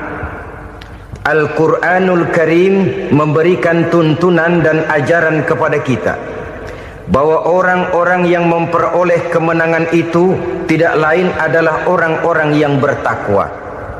Hanyalah mereka yang bertakwa kepada Allah Subhanahu wa ta'ala pada akhirnya akan tampil sebagai pemenang. Lalu siapa orang yang bertakwa itu? Dijelaskan dalam awal-awal Al-Baqarah. Orang yang bertakwa yang akan meraih kemenangan, pertama, alladzina yu'minuna bil ghaib, yaitu orang-orang yang beriman kepada yang gaib, percaya bahwa ada alam yang gaib, alam yang abstrak, alam yang tidak bisa dijangkau oleh salah satu daripada panca indera kita. Mereka percaya dan beriman kepada adanya malaikat, beriman kepada adanya iblis dan jin, beriman kepada adanya alam kubur, beriman kepada adanya alam mahsyar, beriman kepada adanya alam akhirat, beriman kepada adanya surga dan neraka. Beriman bukan cuma sekedar beriman dalam ucapan bibir saja, tetapi beriman yang nilai iman itu mampu mewarnai gerak dan gaya hidupnya. Iman yang meresap sampai ke tulang sumsum, kemudian memberikan dampak positif di dalam kehidupan manusia. Alam kita tahu adalah sesuatu yang selain Allah, dan Allah bukanlah alam. Apapun namanya selain daripada Allah itu adalah alam. Alam pada hakikatnya terbagi menjadi dua. Ada alam syahadah, alam nyata, alam konkret, alam yang bisa dijangkau oleh salah satu indera kita. Kemudian ada alam ghaib, alam yang tidak bisa dijangkau oleh panca indera kita, alam metafisika, alam abstrak, alam yang wajib kita imani keberadaannya. Kita percaya bahwa malaikat itu ada. Kita percaya kepada jin, bahwa jin itu ada. Kita percaya kepada adanya iblis dan setan. Bukan percaya kepada iblis dan setannya, percaya bahwa iblis dan setan itu ada. Itu termasuk salah satu daripada sifat orang yang bertakwa kepada Allah. Saudara-saudara kaum muslimin rahimakumullah, kecenderungan pembangunan yang lebih bersifat materialistis biasanya menggeser aspek kehidupan rohani. Orang berpikir empiri, dan dalam pola pikir yang demikian maka alam gaib tidak lagi mendapat perhatian. Aspek kehidupan yang bersifat rohaniah malah mulai ditinggalkan. Akibatnya terjadilah kepincangan di dalam kehidupan kita. Pernah ada satu pengalaman pribadi dalam perjalanan kembali ke tanah air. Dalam pesawat di sebelah kanan saya duduklah seorang Jerman namanya Heiner Simonsen. Iseng saya ajak kenalan, saya ajak ngobrol, saya tanya dia. Saya bilang, Mas Heiner ini, kalau pesawat yang kita tumpangi ini jatuh ke bawah, kira-kira apa yang bakal terjadi, Mas? Dia bilang, kita semua akan mati. Begitu? Iya. Oke. Apa itu mati? Tanya saya. Dia bilang, untuk tahu apa itu mati, kita harus tahu lebih dahulu apa itu hidup. Saya pikir nih bule bisa ngomong juga. Baiklah kata saya. Apa hidup menurut Anda itu? Oh, hidup itu dia bilang, kalau seluruh anggota badan kita bekerja secara normal, paru-paru memompa darah secara normal, jantung berdetak secara normal, sel-sel tubuh bekerja secara fit, dan organisme tubuh hanya mau bekerja secara normal, dia bilang, kalau kita memberi makan yang cukup, menu yang teratur, dan gizi yang lengkap. Saya bilang, kesimpulannya apa, Ner? Dia jawab, hidup adalah dari tangan ke mulut. Life is from the hand to the mouth, kata dia. Hidup adalah dari tangan ke mulut. Jadi masalah hidup tidak lebih daripada masalah isi perut. Orang pergi pagi, pulang sore, peras keringat, banting tulang, perut yang dibelain. Saya bilang, you are wrong. Sampean salah, Ner. Kamu orang Islam bukan? Bukan. Pantas. Kenapa saya salah? Dia bilang, ya jelas salah. Salahnya di mana? Kamu ini manusia. Kalau hidup cuma dari tangan ke mulut, saya bilang, kambing di kampung saya juga begitu pikirannya, Ner. Itu kambing di kampung saya, asal perutnya kenyang, sudah hidup dia. Perkara besok bagaimana, lusa prospeknya macam mana, bulan depan ada apa, kambing nggak pernah mikir. Di kampung saya kambing juga pikirannya begitu. Kamu Kristen ya? Tadinya. Loh kok tadinya, lalu apa sekarang kamu ini? Dia bilang, sekarang saya netral. Saya tidak beragama, tapi saya percaya kepada Tuhan sebagai pencipta alam. Saya ingat benar dia bilang, I haven't any religious, but I believe to God as the creator of the world. Kenapa bisa netral begitu, Ner? Habis saya bingung katanya. Islam bilang Islam baik, Kristen bilang Kristen baik, Hindu Buddha bilang Hindu Buddha baik, semua agama baik. Saya netral sekalian, nggak beragama. Yang penting saya percaya kepada Tuhan. Saya bilang, Ner, kamu ini kayak orang mau beli celana, lalu bingung. Yang satu bilang Levi's bagus, yang satu bilang Blue Jean hebat, yang satu bilang Wool England hebat. Celana ini hebat, celana itu bagus, celana ini hebat. Semua celana bagus, kamu bingung. Akhirnya netral, tidak pakai celana. Itu juga salah. Saya pikir-pikir, kemudian saya melihat bahwa dua pola berpikir Henner ini nampaknya sudah mulai menggejala di lingkungan masyarakat bangsa kita. Disadari atau tidak, secara jujur kita harus berkata, dua pola pemikiran Henner ini mulai berkembang di tengah masyarakat bangsa kita. Pertama, pola pikir materialisme. Hidup adalah dari tangan ke mulut. Masalah hidup tidak lebih masalah isi perut. Itu yang perlu dibela, dan disitulah arti kehidupan. Pergi pagi, pulang sore, peras keringat, banting tulang untuk mempertahankan perut. Kalau sudah kemari cara orang berpikir, maka buat apa percaya kepada yang gaib? Untuk apa sholat? Untuk apa puasa? Untuk apa zakat? Untuk apa menghadiri majelis taklim? Tanpa kepercayaan kepada yang gaib, hidup berjalan menurut alur empiris dan materialis. Kalau sudah ke sana cara orang berpikir, biasanya orang lalu cenderung menghalalkan segala cara. Hanyalah orang yang percaya bahwa akhirat ada. Hanyalah orang yang percaya bahwa alam kubur itu ada. Hanyalah orang yang percaya bahwa malaikat itu ada. Hidupnya akan lebih terarah dan terkendali. Karena kepercayaan kepada yang gaib, yang merupakan fase daripada kehidupan setelah hidup yang sekarang ini, mewarnai gerak pribadi seseorang di dalam dia melakukan kegiatan hidupnya. Pola berpikir materialisme, disadari atau tidak, mulai menggejala di lingkungan masyarakat bangsa kita. Hidup tidak lebih dari urusan tangan ke mulut, mulut ke tangan, tangan ke mulut. Asal perut sudah kenyang, hiduplah sudah. Perkara bagaimana prospek hari yang akan datang, bagaimana akhirat, tidak jadi persoalan. Ini yang oleh Nabi diperingatkan, ad-dunya sijnul mu'min wa jannatul kafir. Dunia adalah penjara bagi orang beriman dan surga bagi orang kafir. Dulu di zaman Belanda hadis ini pernah disalah tafsirkan, disalah artikan, digunakan sebagai senjata untuk mengkebiri dan membuat impoten umat Islam. Sudahlah umat Islam gak usah macam-macam, kata Belanda. Dunia ini kan penjara buat orang Islam, surga buat orang kafir. Di penjara jangan bertingkah.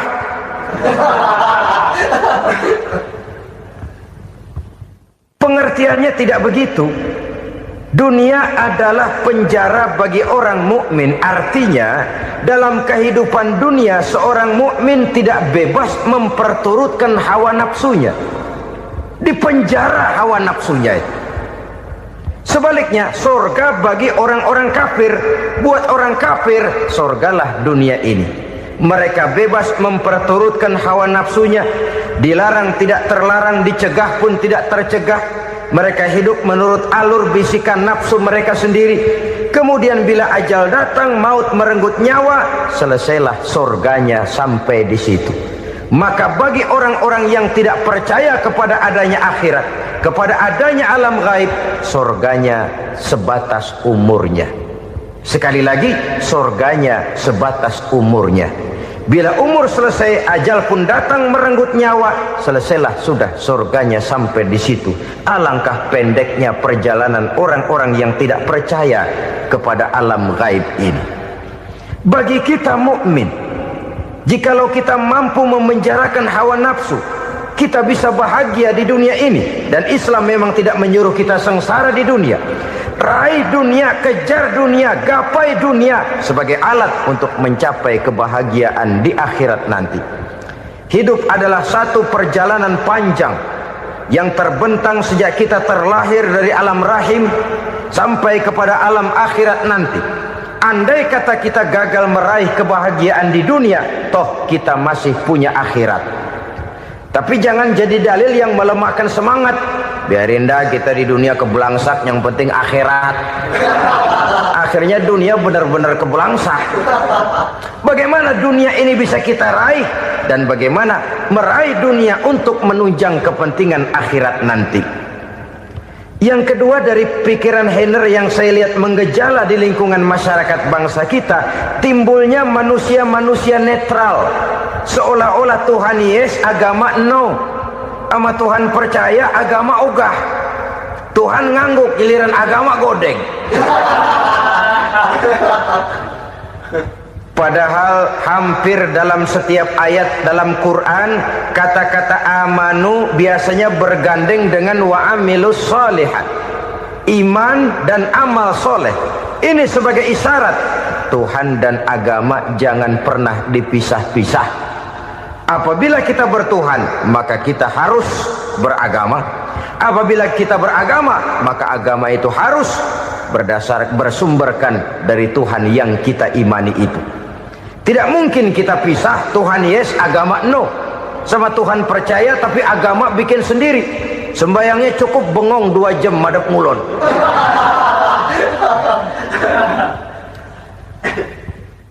Saudara-saudara kaum muslimin rahimakumullah. Jadi dengan demikian, agama yang kita akui merupakan unsur mutlak di dalam pembangunan sekarang ini, merupakan bagian dari kehidupan yang menuntun kita bahwa di balik alam nyata ini, di balik alam syahadah ini ada alam gaib. Dan mudabbir, murabbi, yang mengatur, yang menguasai, yang memelihara baik dia alam nyata, baik dia alam gaib, tidak lain adalah Allah Subhanahu wa ta'ala. Di sana ada satu super power, satu maha kekuatan yang kita perlu bersandar kepadanya. Sebagai makhluk nyata yang hidup di alam nyata, berbuatlah secara nyata sebagaimana harusnya kita berbuat. Karena Islam jelas bukan agamanya orang pemalas. Islam jelas bukan agamanya orang yang mengajarkan setelah selesai sholat boleh duduk, nggelenggem ayam-ayam, ndelohom, menghitung bintang di langit sambil menunggu keajaiban. Tidak. Islam adalah agama yang mengajarkan apabila sholat sudah selesai kamu kerjakan, bertebaranlah di permukaan bumi, cari karunia Tuhanmu. Jangan hidup berpangku tangan menunggu keajaiban, karena hidup bukan undian. Jangan berharap untung besar tanpa mau peras keringat. Tapi di sebalik itu toh kita juga harus yakin bahwa di sisi usaha nyata yang kita lakukan ada satu super power, satu maha kekuatan gaib yang menentukan berhasil dan tidaknya usaha kita. Kepercayaan kepada hal semacam inilah yang mendorong kita untuk mempunyai sandaran vertikal, agar jikalau usaha ini berhasil, kita tidak lupa diri dan lupa daratan. Jikalau usaha ini gagal, kita tidak putus asa dan buruk sangka, tidak cupik pandangan dan sempit hati, tapi mampu melihat persoalan dengan kacamata putih sambil husnuzon kepada Allah Subhanahu wa ta'ala. Kita percaya malaikat itu ada yang namanya raqib dan atid, mengawasi gerak hidup kita sampai kepada gerak hati kita. Ini memberikan sugesti agar kita berhati-hati, tidak sejengkal tanah pun kita bisa berlindung dari pengawasan raqib dan atid. Ada munkar nakir yang akan menyoal kita di alam kubur. Ada malaikat Malik, penjaga neraka. Ada malaikat Ridwan yang menjaga surga. Kita percaya kepada adanya jin, kita percaya kepada adanya setan, iblis. Percaya kepada adanya, bukan mempercayai si setan, si iblis lalu menjadikannya sebagai teman. Tidak. Percaya bahwa mereka itu ada dan merupakan makhluk Allah yang gaib, yang diciptakan Allah Azza wa Jalla.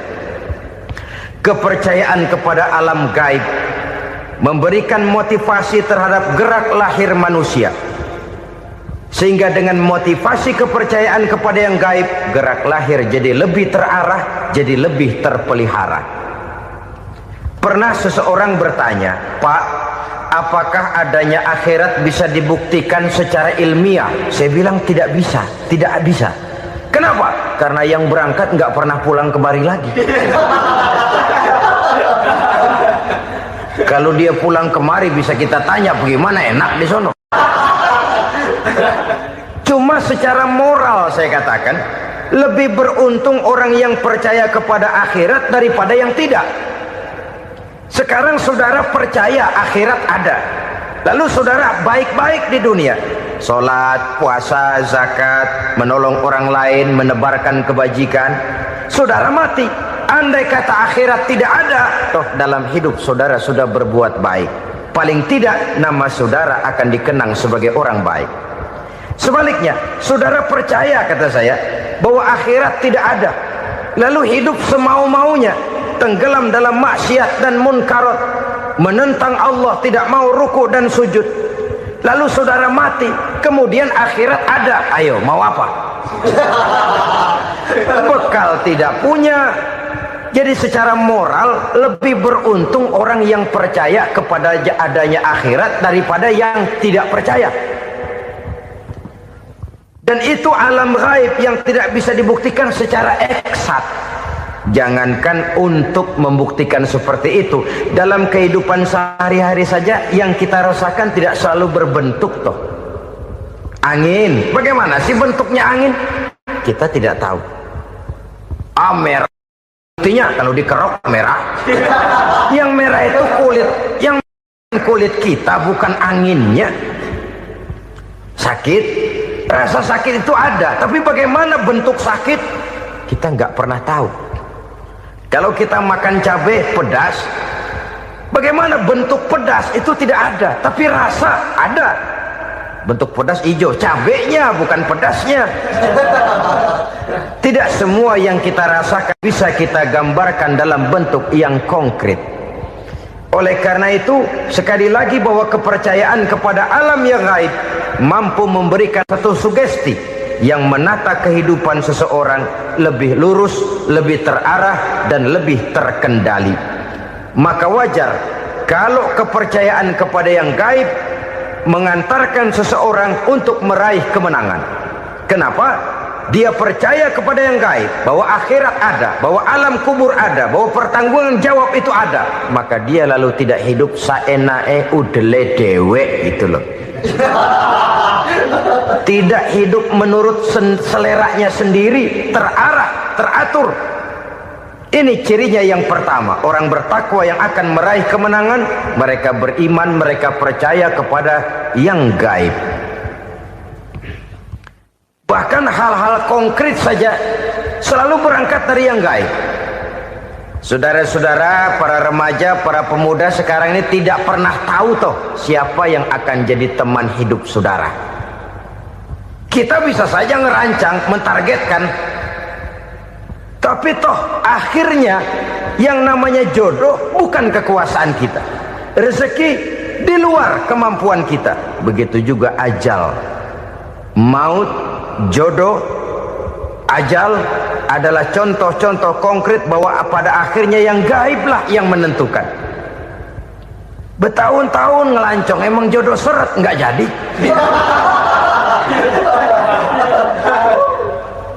Begitu kenal baru setengah malam nginep ditangkap hansip kan.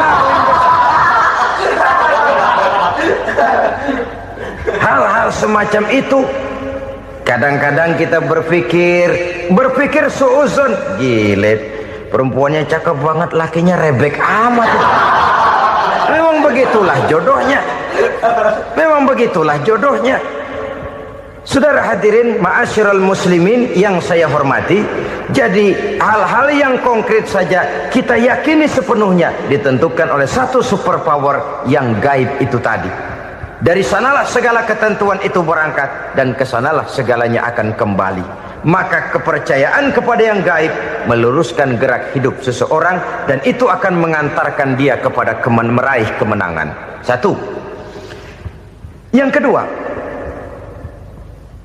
wa yuqimuna shalah. Orang bertakwa yang akan meraih kemenangan itu adalah orang-orang yang mendirikan sholat. Kenapa solat mengantarkan orang untuk meraih kemenangan? Yang jelas, inna solata tanha anil fahsya'i wal munkar. Solat mampu mencegah manusia dari perbuatan keji dan munkar. Banyak filsafat hidup yang terkandung di dalam solat ini. Sejak kita wudhu, sampai kita menghadap ke arah kiblat, sampai kita melakukan gerak-gerak solat, bacaan-bacaan yang ada di dalam solat, lalu sampai kepada mengucapkan salam. Banyak filsafat hidup yang terkandung di dalam solat. Umpamanya saja, setelah takbiratul ihram, mulai kita dengan solat dalam posisi berdiri. Diajarkan dalam kitab-kitab fikih agar kita melihat ke arah tempat sujud. Ini kan filsafat kehidupan. Kalau kamu solat dalam posisi berdiri, lihat tempat sujud. Jangan solat mata jelalatan, sebab nanti bisa mengurangi kekhusyuan. Jadi wajar kalau yang dikatakan bahwa yang paling afdol adalah shaf yang di depan. Kenapa? Secara harfiah pengertiannya akan lebih mengundang kekhusyuan. Kenapa? Kalau kita di shaf paling depan di masjid umpamanya paling banter, kita lihat tembok. Tapi kalau kita shaf di tengah atau di belakang, orang-orang di depan kita pun akan kelihatan. Yang bajunya loreng, yang bajunya genggang, yang bajunya macam-macam.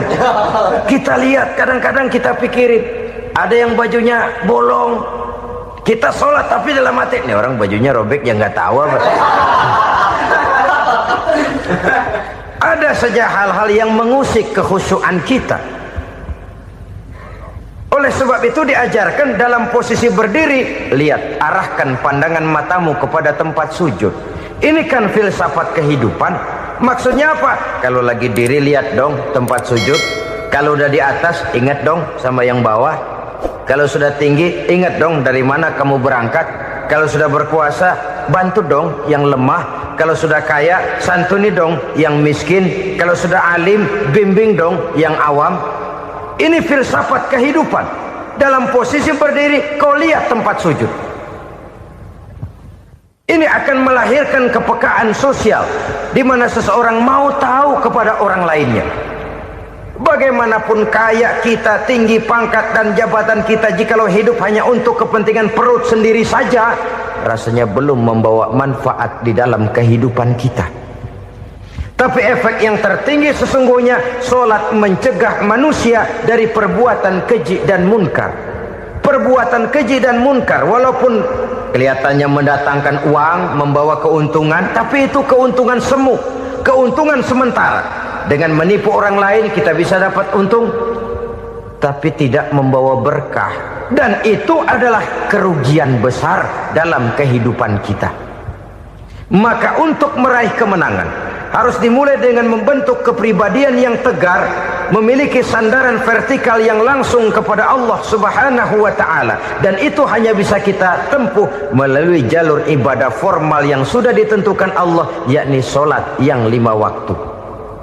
Untuk memperkuat itu, ada solat-solat sunnah, rawatib, nawafil, sebagai terminal-terminal kontrol cadangan untuk memelihara stabilitas temperatur batin di dalam kita berhubungan dengan zat yang maha gaib, yaitu Allah Subhanahu wa ta'ala. Orang sering bertanya, Pak, itu tetangga saya nggak sholat, duitnya nggak habis-habis, Pak. Nggak sholat tapi mobilnya tambah terus. Nggak sholat tapi usahanya makin maju. Tapi di sisi lain ada orang yang rajin sholat, rezekinya butak bener. Anaknya mana kurus, mana korengan. Saudara hadirin, ma'asyiral muslimin rahimakumullah. Harus saya katakan bahwa sholat memang bukan untuk cari duit. Sholat adalah sandaran vertikal kita kepada Allah. Sedangkan soal rezeki itu berkaitan dengan sifat Allah Maha Pengasih dan Maha Penyayang. Allah Maha Pengasih, siapapun dikasih kalau mau usaha. Allah Maha Penyayang, tidak semua orang disayang oleh Allah Azza wa Jalla. Dan belum tentu banyak harta itu merupakan nikmat. Mungkin juga istidraj, Artinya istidraj itu dikasih tapi diambulin, kalau bahasa Betawinya itu. Dikasih tapi diambulin, itu bukan merupakan nikmat sesungguhnya, lebih merupakan azab dari Allah Subhanahu wa ta'ala.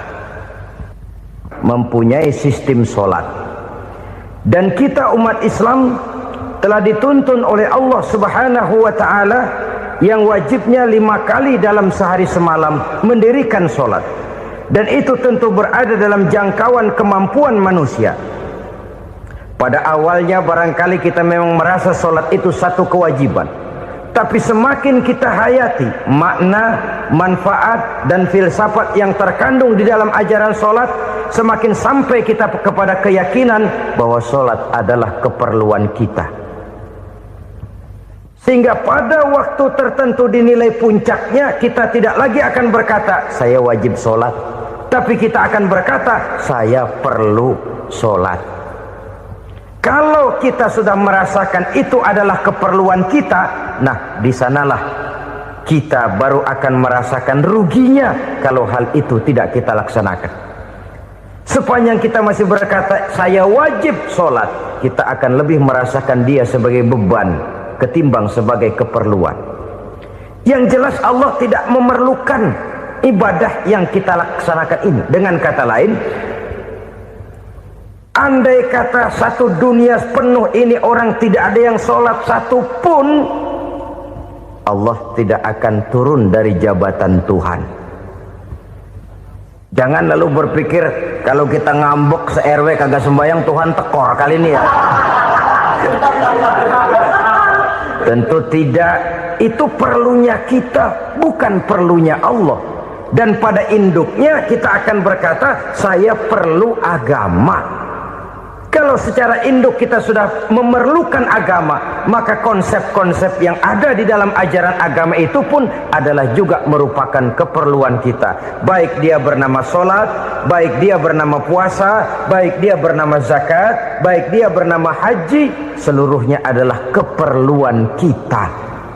Dan sesuatu yang kita perlukan apabila tidak kita laksanakan akan melahirkan kerugian di dalam kehidupan.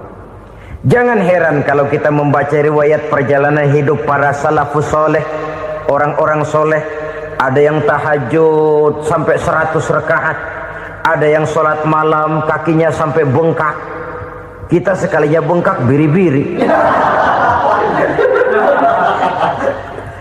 Ada yang sholat membaca surah dalam Al-Quran sampai khotam Quran. Kok mau? Mereka sudah merasakan itu keperluan. Itu saja soalnya. Satu saat pun jikalau kita merasa bahwa itu keperluan saya, kita pun akan melaksanakan seperti itu. Keperluan saya dalam kehidupan. Inilah yang kedua. Yang ketiga, orang bertakwa yang akan meraih kemenangan itu, wa mimma razaqnahum yunfikun. Mereka membelanjakan sebagian daripada rezeki yang diberikan Allah kepada mereka. Mereka infakkan di jalan Allah. Ada satu dialog menarik. Satu hari seorang anak muda bertemu dengan seorang kakek-kakek yang sudah dikenalnya baik. Bertanyalah anak muda ini, "Kek, umur kakek berapa tahun?" 15 tahun, kata si kakek. Anak kakek berapa orang? 1. Harta kakek berapa banyak?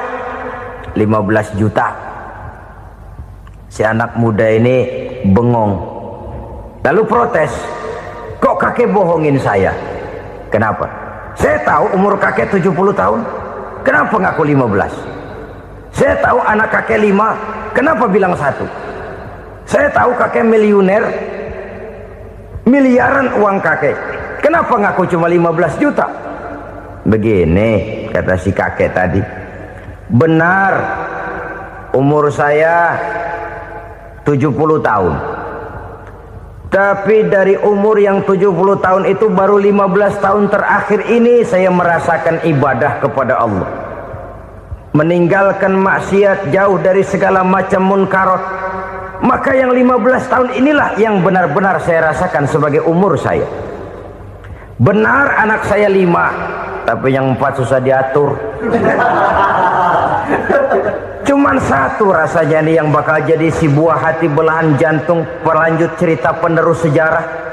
Cuma 1 ini yang saya harapkan, yang akan jadi anak soleh, yang akan membuat saya menerima pensiunan pahala. Kalau yang 4 apek dah, nggak ada harapan.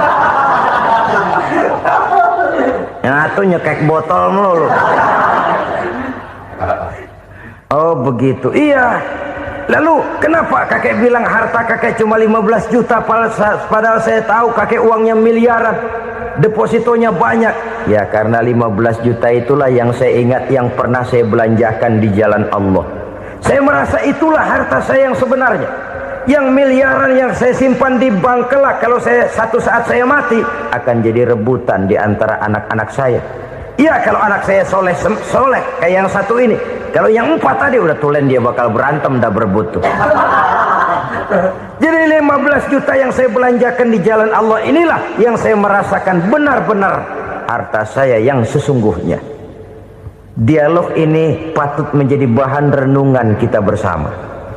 Diberikan kita umur 40, 50, 60, 70, 80. Berapa tahun dari umur yang diberikan itu yang jalan mulus, yang kita gunakan untuk melaksanakan ibadah? Banyak harta kita simpan di bank, di lemari, di dompet, di tas. Tapi berapa yang sudah kita depositokan di jalan Allah yang akan menemani kita di hari kita kembali nanti? Maka orang bertakwa yang akan meraih kemenangan, wa mimma razaqnahum yunfikun, mereka membelanjakan sebagian dari rezeki yang diberikan Allah di jalan Allah subhanahu wa ta'ala. Ma'asyiral muslimin rahimakumullah. Zahirnya memang kita memberikan kepada orang lain, tapi hakikatnya kita menyimpan untuk diri kita sendiri. Kita memberikan kepada yatim piatu 25.000. Zahirnya kita memberikan si yatim, hakikatnya kan kita cuma nyimpan. Saya berikan, titip kepadamu, ini untuk saya di akhirat. Kau boleh belikan baju, kau boleh belikan untukmu makan, kau boleh bayarkan sekolahmu. Ini untuk saya. Hakikatnya kita nyumbang masjid 1 juta, zahirnya kita berikan kepada panitia masjid, tapi hakikatnya kan cuma titip 1 juta ya untuk saya di alam kubur nanti. Silahkan kau boleh belikan semen, ini uang, belikan besi, belikan pasir. Saya cuma sekedar titip untuk kepentingan saya. Hakikatnya kita cuma sekedar menitip. Sebagaimanapun pada hakikatnya, apapun yang kita miliki dalam kehidupan kan cuma sekedar hak guna pakai, bukan hak milik mutlak. Harta kita, rumah kita, kendaraan kita, kebun kita, pabrik kita, hak guna pakai saja. Hak milik mutlak cuma untuk Allah subhanahu wa ta'ala. Saudara-saudara kaum muslimin rahimakumullah. Ini yang ketiga. Kemudian yang keempat, orang-orang bertakwa yang akan meraih kemenangan, allazina yu'minuna bima unzila ilaika. Mereka yang beriman, mereka yang percaya kepada apa yang telah diturunkan kepadamu Muhammad, ay Al-Quran, yakni Al-Quranul Karim. Setelah percaya kepada yang gaib, mendirikan solat, kemudian menginfakkan sebagian dari rezeki yang diberikan Allah, mereka juga lalu percaya kepada yang diturunkan terhadap Nabi, yaitu tidak lain Al-Quranul Karim. Sekali lagi di sini, percaya bukan hanya sekedar percaya saja, tetapi percaya lalu menjadikan Al-Quran itu sebagai pedoman hidup. Sebab memang Al-Quran itu adalah GBHM, garis-garis besar haluan muslim. Apa yang harus kita lakukan, apa yang harus tidak kita lakukan, bagaimana mestinya kita bertingkah laku dan berbuat, seluruhnya tercantum di dalam Al-Quranul Karim. Itu sebabnya ketika satu hari Aisyah ditanya bagaimana akhlak Rasul, beliau menjawab, kana Rasulullah sallallahu alaihi wasallam khuluquhul Quran. Akhlak daripada Rasulullah tidak lain adalah Al-Quran. Jawaban simpel ini memberikan gambaran bahwa keseluruhan daripada konsepsi Quran sudah diterjemahkan dalam kehidupan Rasulullah Sallallahu Alaihi Wasallam. Karena kita tahu akhlak adalah keseluruhan dari gerak hidup manusia. Sejak ia berpribadi, berumah tangga, bertetangga, bermasyarakat, sampai kepada berbangsa dan bernegara, Al-Quran tetap memberikan sentuhan nilainya. Oleh karenanya, orang-orang yang bertakwa adalah orang-orang yang menjadikan Al-Quran sebagai pedoman dalam kehidupannya. Dan kita yakini Al-Quran diturunkan kepada Nabi Muhammad bukan merupakan produk Nabi Muhammad. Isi dan redaksinya langsung dari Allah Subhanahu wa ta'ala. Kemudian cirinya yang kelima, orang bertakwa yang akan meraih kemenangan itu, wa ma unzila min qablika. Tidak hanya sekedar percaya kepada yang diturunkan terhadap Nabi Muhammad yaitu Al-Quran, mereka juga percaya kepada apa yang pernah diturunkan kepada para nabi, kepada para rasul sebelum Nabi Muhammad. Percaya kepada adanya suhuf, percaya kepada adanya Taurat, percaya kepada adanya Injil, percaya bahwa Allah dahulunya sudah menurunkan Taurat kepada Musa, percaya bahwa Allah sudah menurunkan Injil kepada Isa, percaya Injil ada, Taurat ada, diturunkan Allah untuk Isa dan Musa, tetapi tidak wajib mengamalkannya karena kita sudah diberikan Al-Quranul Karim. Ini yang perlu saya garis bawahi. Kita percaya Allah telah menurunkan Injil dahulu kepada Isa. Kita percaya bahwa Allah telah menurunkan Taurat dahulunya kepada Nabi Musa. Kadang-kadang ini dijadikan dalih, dikacaukan pengertiannya. Quran saja mengajarkan bahwa orang yang bertakwa harus percaya kepada Injil, maka pakailah Injil. Apalagi kalau ayat sebelumnya ditilap, dihapus, dihilangkan, Injilnya yang ditekankan, maka akan terjadilah penekanan yang salah arah. Karena salah arah akhirnya bisa merusak dan menghancurkan akidah. Ketika Rasul suatu saat pernah ditanya orang, "Ya Rasul, bagaimana sikap kita sebagai muslim terhadap Injil yang ada sekarang?" Beliau menjawab, "La tukadzibuhu jami'an wa la tusaddiquhu jami'an." Jangan didustakan seluruhnya, jangan juga dibenarkan semuanya. Artinya, ini sudah merupakan gambaran dari Rasul bahwa dalam Injil yang ada sekarang masih ada ajaran-ajaran tauhid yang dibawa oleh Nabi Isa dan diajarkan kepada umatnya.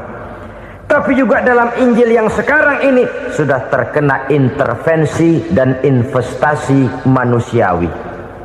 Karena itu Rasul menyimpulkan, la tukadzibuhu jami'an wa la tusaddiquhu jami'an.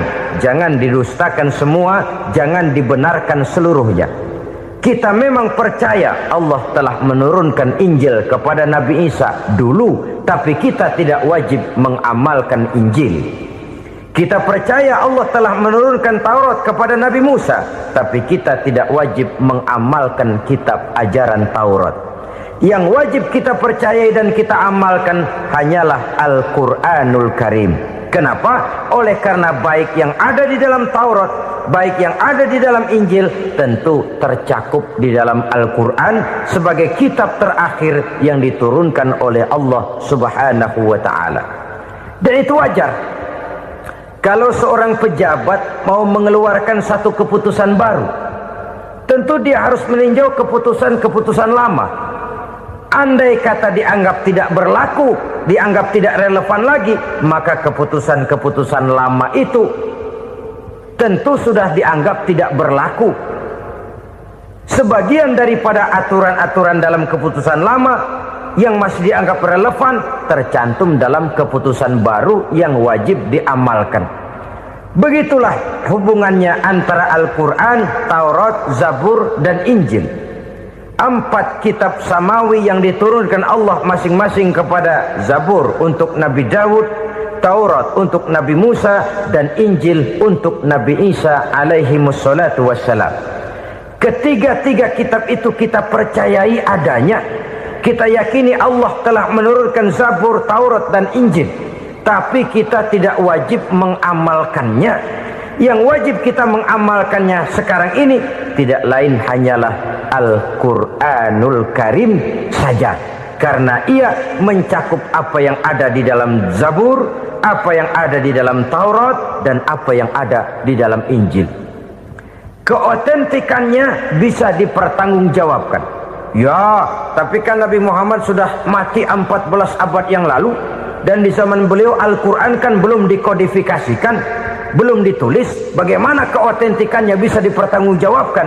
Mudah saja. Allah berjanji, inna nahnu nazzalna dzikra wa inna lahu lahafizun. Kami yang menurunkan Al-Quran dan kami yang akan menjaga dan memeliharanya. Allah turunkan Quran, Allah menjaganya. Bagaimana cara Allah menjaga Al-Quran itu? Banyaknya orang-orang yang hafaz Al-Quran. Hafaz Al-Quran 30 juz, 114 surah, 6.666 ayat. Sehingga jangankan satu kata, jangankan satu ayat, satu kalimat saja berubah, sudah akan timbul reaksi dan mudah dimengerti. Kenapa? Banyak orang-orang yang hafaz Al-Quran. Sedangkan pada setiap akhir tahun biasanya malaikat Jibril selalu mengadakan checking terhadap ayat-ayat yang diturunkan pada waktu itu. Di zaman Nabi sendiri sudah ada usaha kodifikasi. Dan yang lebih luar biasa lagi, sampai hari ini tidak seorang pun mampu membuat satu ayat saja semacam Al-Quran. Ke bahasa manapun dia diterjemahkan, naskah aslinya tetap ikut. Rujukan dasarnya tetap ada. Berdasarkan itu, maka tidak mungkin terjadi penyelewengan terhadap atau pemalsuan terhadap ayat-ayat Al-Quranul Karim. Kesuciannya, keotentikannya, kemurniannya bisa dipertanggungjawabkan. Ma'asyiral muslimin rahimakumullah. Oleh karenanya, konsepsi dasar daripada ajaran Islam ini memang tidak lain adalah Al-Quran dan Sunnah. Isi daripada agama Islam yang merupakan iman, Islam dan ihsan, konsepsi dasarnya tidak lain adalah Al-Quran dan Sunnah Rasulullah Sallallahu Alaihi Wasallam. Maka yang kita perlukan sekarang ini adalah terjemahan Al-Quran di dalam kehidupan kita. Dengan demikian, maka gaya kehidupan yang lebih Qurani itulah yang kita dambakan. Kita perlu memang terjemahan Quran dalam bahasa Inggris, dalam bahasa Belanda, dalam bahasa Jepang, tapi yang lebih kita perlukan adalah terjemahan Quran di dalam kehidupan kita. Konsekuen, tidak memanipulasi, ringan sama kita jinjing, berat sama kita pikul. Jangan kalau lempengan ayat Quran tuh kira-kira enak diamalin, keras teriakan kita. Giliran kira-kira ayat Quran itu mukul kepala kita sendiri, diam kita. Itu ciri yang pernah disindir Allah dalam awal-awal Baqarah juga itu. Ciri beragamanya orang yang munafik. Kullama adha'a lahum masyawfih, kata Allah. Wa iza azlama alaihim qamu. Apabila terang mereka jalan, apabila gelap mereka berhenti. Artinya, kalau kira-kira di Islam nguntungin, rame-rame pada teriak Islam. Tapi ketika diminta untuk berjuang, ketika dituntut untuk berkorban, rame-rame mengundurkan diri. Nasib agama tidak ubahnya seperti daun pisang yang dikait orang di tepi jalan lantaran tak berpayung di ketika hari hujan. Manakala hujan usailah sudah, daun itu pun dicampakkan di tepi jalan, diinjak pula orang nan lalu. Artinya, orang menjadikan agama cuma sebagai lipstick, decoration only, tidak konsekuen. Hanya pada saat-saat kelihatannya Islam membawa keuntungan, rame-rame orang teriak-teriak tentang Islam. Tapi jikalau diminta berjuang, jikalau dituntut untuk berkorban, biasanya rame-rame juga mengundurkan diri. Jangan heran kalau mayoritas hitungan kita, tapi minoritas peranan kita. Kuantitas kita dalam jumlah, tapi dalam kualitas kita lebih sering jadi penonton daripada jadi pemain. Padahal itu sangat tidak boleh terjadi. Umat Islam di Indonesia harus bangkit. Umat Islam di Indonesia harus sadar akan keberadaannya. Tidak boleh hanya jadi penonton berpangku tangan, karena memang agama kita juga mengajarkan untuk konsekuen di dalam menjabarkan ajaran-ajaran daripada agama kita. Kita sering jatuh menjadi umat yang lemah oleh karena kita ini tidak pandai menggalang kebersamaan yang diakibatkan tidak konsekuennya kita. Diistilahkan bahwa umat Islam di dalam menggalang kebersamaannya itu harus seperti orang main sepak bola. Saudara-saudara kan tahu orang main sepak bola itu. Orang main sepak bola, kalau pertandingan belum dimulai sih silakan saja kumpul di luar lapangan, atur strategi yang baik. Tapi kalau pertandingan sudah dimulai, turun ke lapangan hijau, jangan kumpul terus. Ada sepak bola gotong royong, mundur-mundur rame-rame, depan ke depan kumpul melulu mainnya. Kalah. Orang main sepak bola itu ya harus ada penyerang tengah, harus ada penjaga gawang, harus ada strikernya, harus ada kiri luarnya, kanan dalamnya yang jadi backnya. Posisi boleh bermacam-macam, tapi yang penting saling ngoper untuk menggolkan gawang lawan. Begitulah umat Islam ini. Boleh ada yang jadi pejabat, boleh ada yang jadi pengusaha, boleh ada yang jadi petani, silakan ada yang jadi seniman, ada yang jadi penyair, ada yang jadi artis sekalipun. Tapi kalau sudah berhasil menguasai bola, jangan lupa operannya. Operan itu yang langka. Kita ini muslim kadang-kadang kalau sudah memegang menguasai bola, kalau belum mau mampus, belum mau ngoper. Nanti kalau sudah nggak punya bola, baru mau ngoper. Kalau sudah dengar-dengar mau dekat pensiun, baru mau jihad, baru mau berjuang, baru mau ngurus pesantren. Tanda tangan sudah tidak laku, memo sudah tidak dihargai, baru mau berjuang. Kemarin kemana mas? Kita tidak pandai memanfaatkan posisi. Dengan kata lain, kalau kembali kepada persoalan kita, konsekuensi kita terhadap agama yang kita anut ini belum ideal. Kita masih lebih sering berislam ini pada saat-saat yang menurut perhitungan kita membawa keuntungan. Tapi kalau diminta berjuang, dituntut berkorban, yang itu pun hakikatnya adalah untuk kepentingan kita juga. Allah tidak pernah menuntut kita untuk jihad bagi kepentingan Allah, itu tidak. Berjuang menegakkan agama Allah, apakah untuk kepentingan Allah? Tidak. Untuk kepentingan kita. Sebab nilai-nilai jihad itu pada akhirnya akan membawa kita kepada satu kebahagiaan. Setidaknya kalau tidak di dunia, tentu di akhirat sebagai syahid. Oleh karena itu, pada bagian akhir ini saya ingin mengajak, marilah kita konsekuen. Sekali kita berkitabkan Al-Quranul Karim, mari dia kita jadikan pedoman. Jangan cuma kita jadikan sebagai penghias dinding, pelengkap rumah, bahwa di rumah kita ada Al-Quran, tapi yang baca kecoa. Habis pada bolong tuh Quran. Yang penting kan punya Quran. Ditaruh di pintu rumah, biar apa? Biar kuntilanak kagak masuk katanya. Ya apa itu nasib Quran, cuma kerjanya jaga pintu, ngusir kuntilanak, ngusir memedi. Bagaimana kita hidup menurut tuntunan Al-Quran? Kadang-kadang tidak pernah menjadi masalah bagi kita. Maka bagaimanakah Al-Quran akan mungkin membawa keberkahan dalam hidup kalau ajarannya kita injak-injak dalam keseharian kita? Mewujudkan gaya hidup yang lebih Qurani, itulah yang akan kita rintis di dalam kehidupan kita, bertahap, step by step, menurut kemampuan yang ada pada kita. Jika jalan ini tidak bisa kita selesaikan, percayalah akan ada generasi penerus yang akan melanjutkan usaha dan cita-cita mulia itu. Jadi percaya kepada Taurat, percaya kepada Injil, sekadar percaya Allah dahulunya sudah menurunkan itu, tapi kita tidak wajib mengamalkannya. Kenapa? Generasi Injil masa berlakunya sudah kedaluarsa. Taurat masa berlakunya sudah kedaluarsa. Injil pernah berlaku untuk orang Nasrani di zaman Nabi Isa. Taurat pernah berlaku untuk orang Yahudi di zaman Nabi Musa.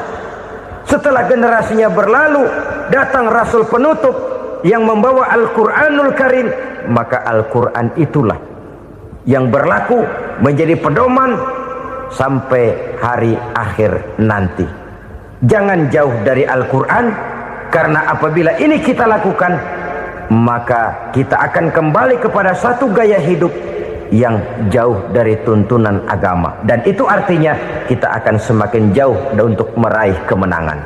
Saudara-saudara kaum muslimin rahimakumullah, yang keenam, yang terakhir, orang-orang bertakwa yang akan meraih kemenangan itu wabil akhirati hum yuqinun.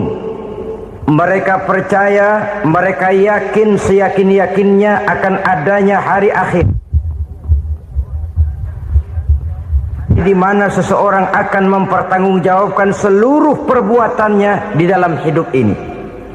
Dan tidak ada satu perbuatan yang bagaimana kecilnya sekalipun yang tersembunyi dalam pandangan manusia yang tidak akan dibukakan persoalannya di mahkamah Qadi Rabbul Jalil di akhirat nanti. Itulah sebabnya maka percaya kepada akhirat disebut secara khusus.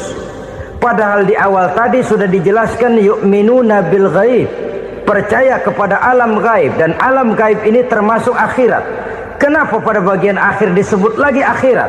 Karena ternyata bahwa kepercayaan kepada adanya akhirat merupakan induk dari kepercayaan terhadap adanya malaikat, setan, jin, dan lain sebagainya, dan akan lebih memberikan sugesti dalam kehidupan manusia untuk meluruskan gerak hidupnya. Jikalau satu saat tergerak hati akan berbuat kejahatan, ingin mencuri, sadarlah, awas ada akhirat. Sebab kalau kita cuma teriak awas ada polisi, itu cuma tertunda sementara. Begitu polisi meleng, embat. Kalau kita ingin berbuat jahat cuma berteriak awas ada hansip, cuma sementara ketika hansip itu ada. Tapi kalau ceritanya awas ada akhirat, mau menyeleweng awas ada akhirat, mau berjudi awas ada akhirat, mau mencuri awas ada akhirat. Keyakinan yang akan meluruskan gerak hidup manusia sehingga gerak itu jadi lebih terarah dan terkontrol, tidak merugikan baik diri sendiri, lebih-lebih orang lain.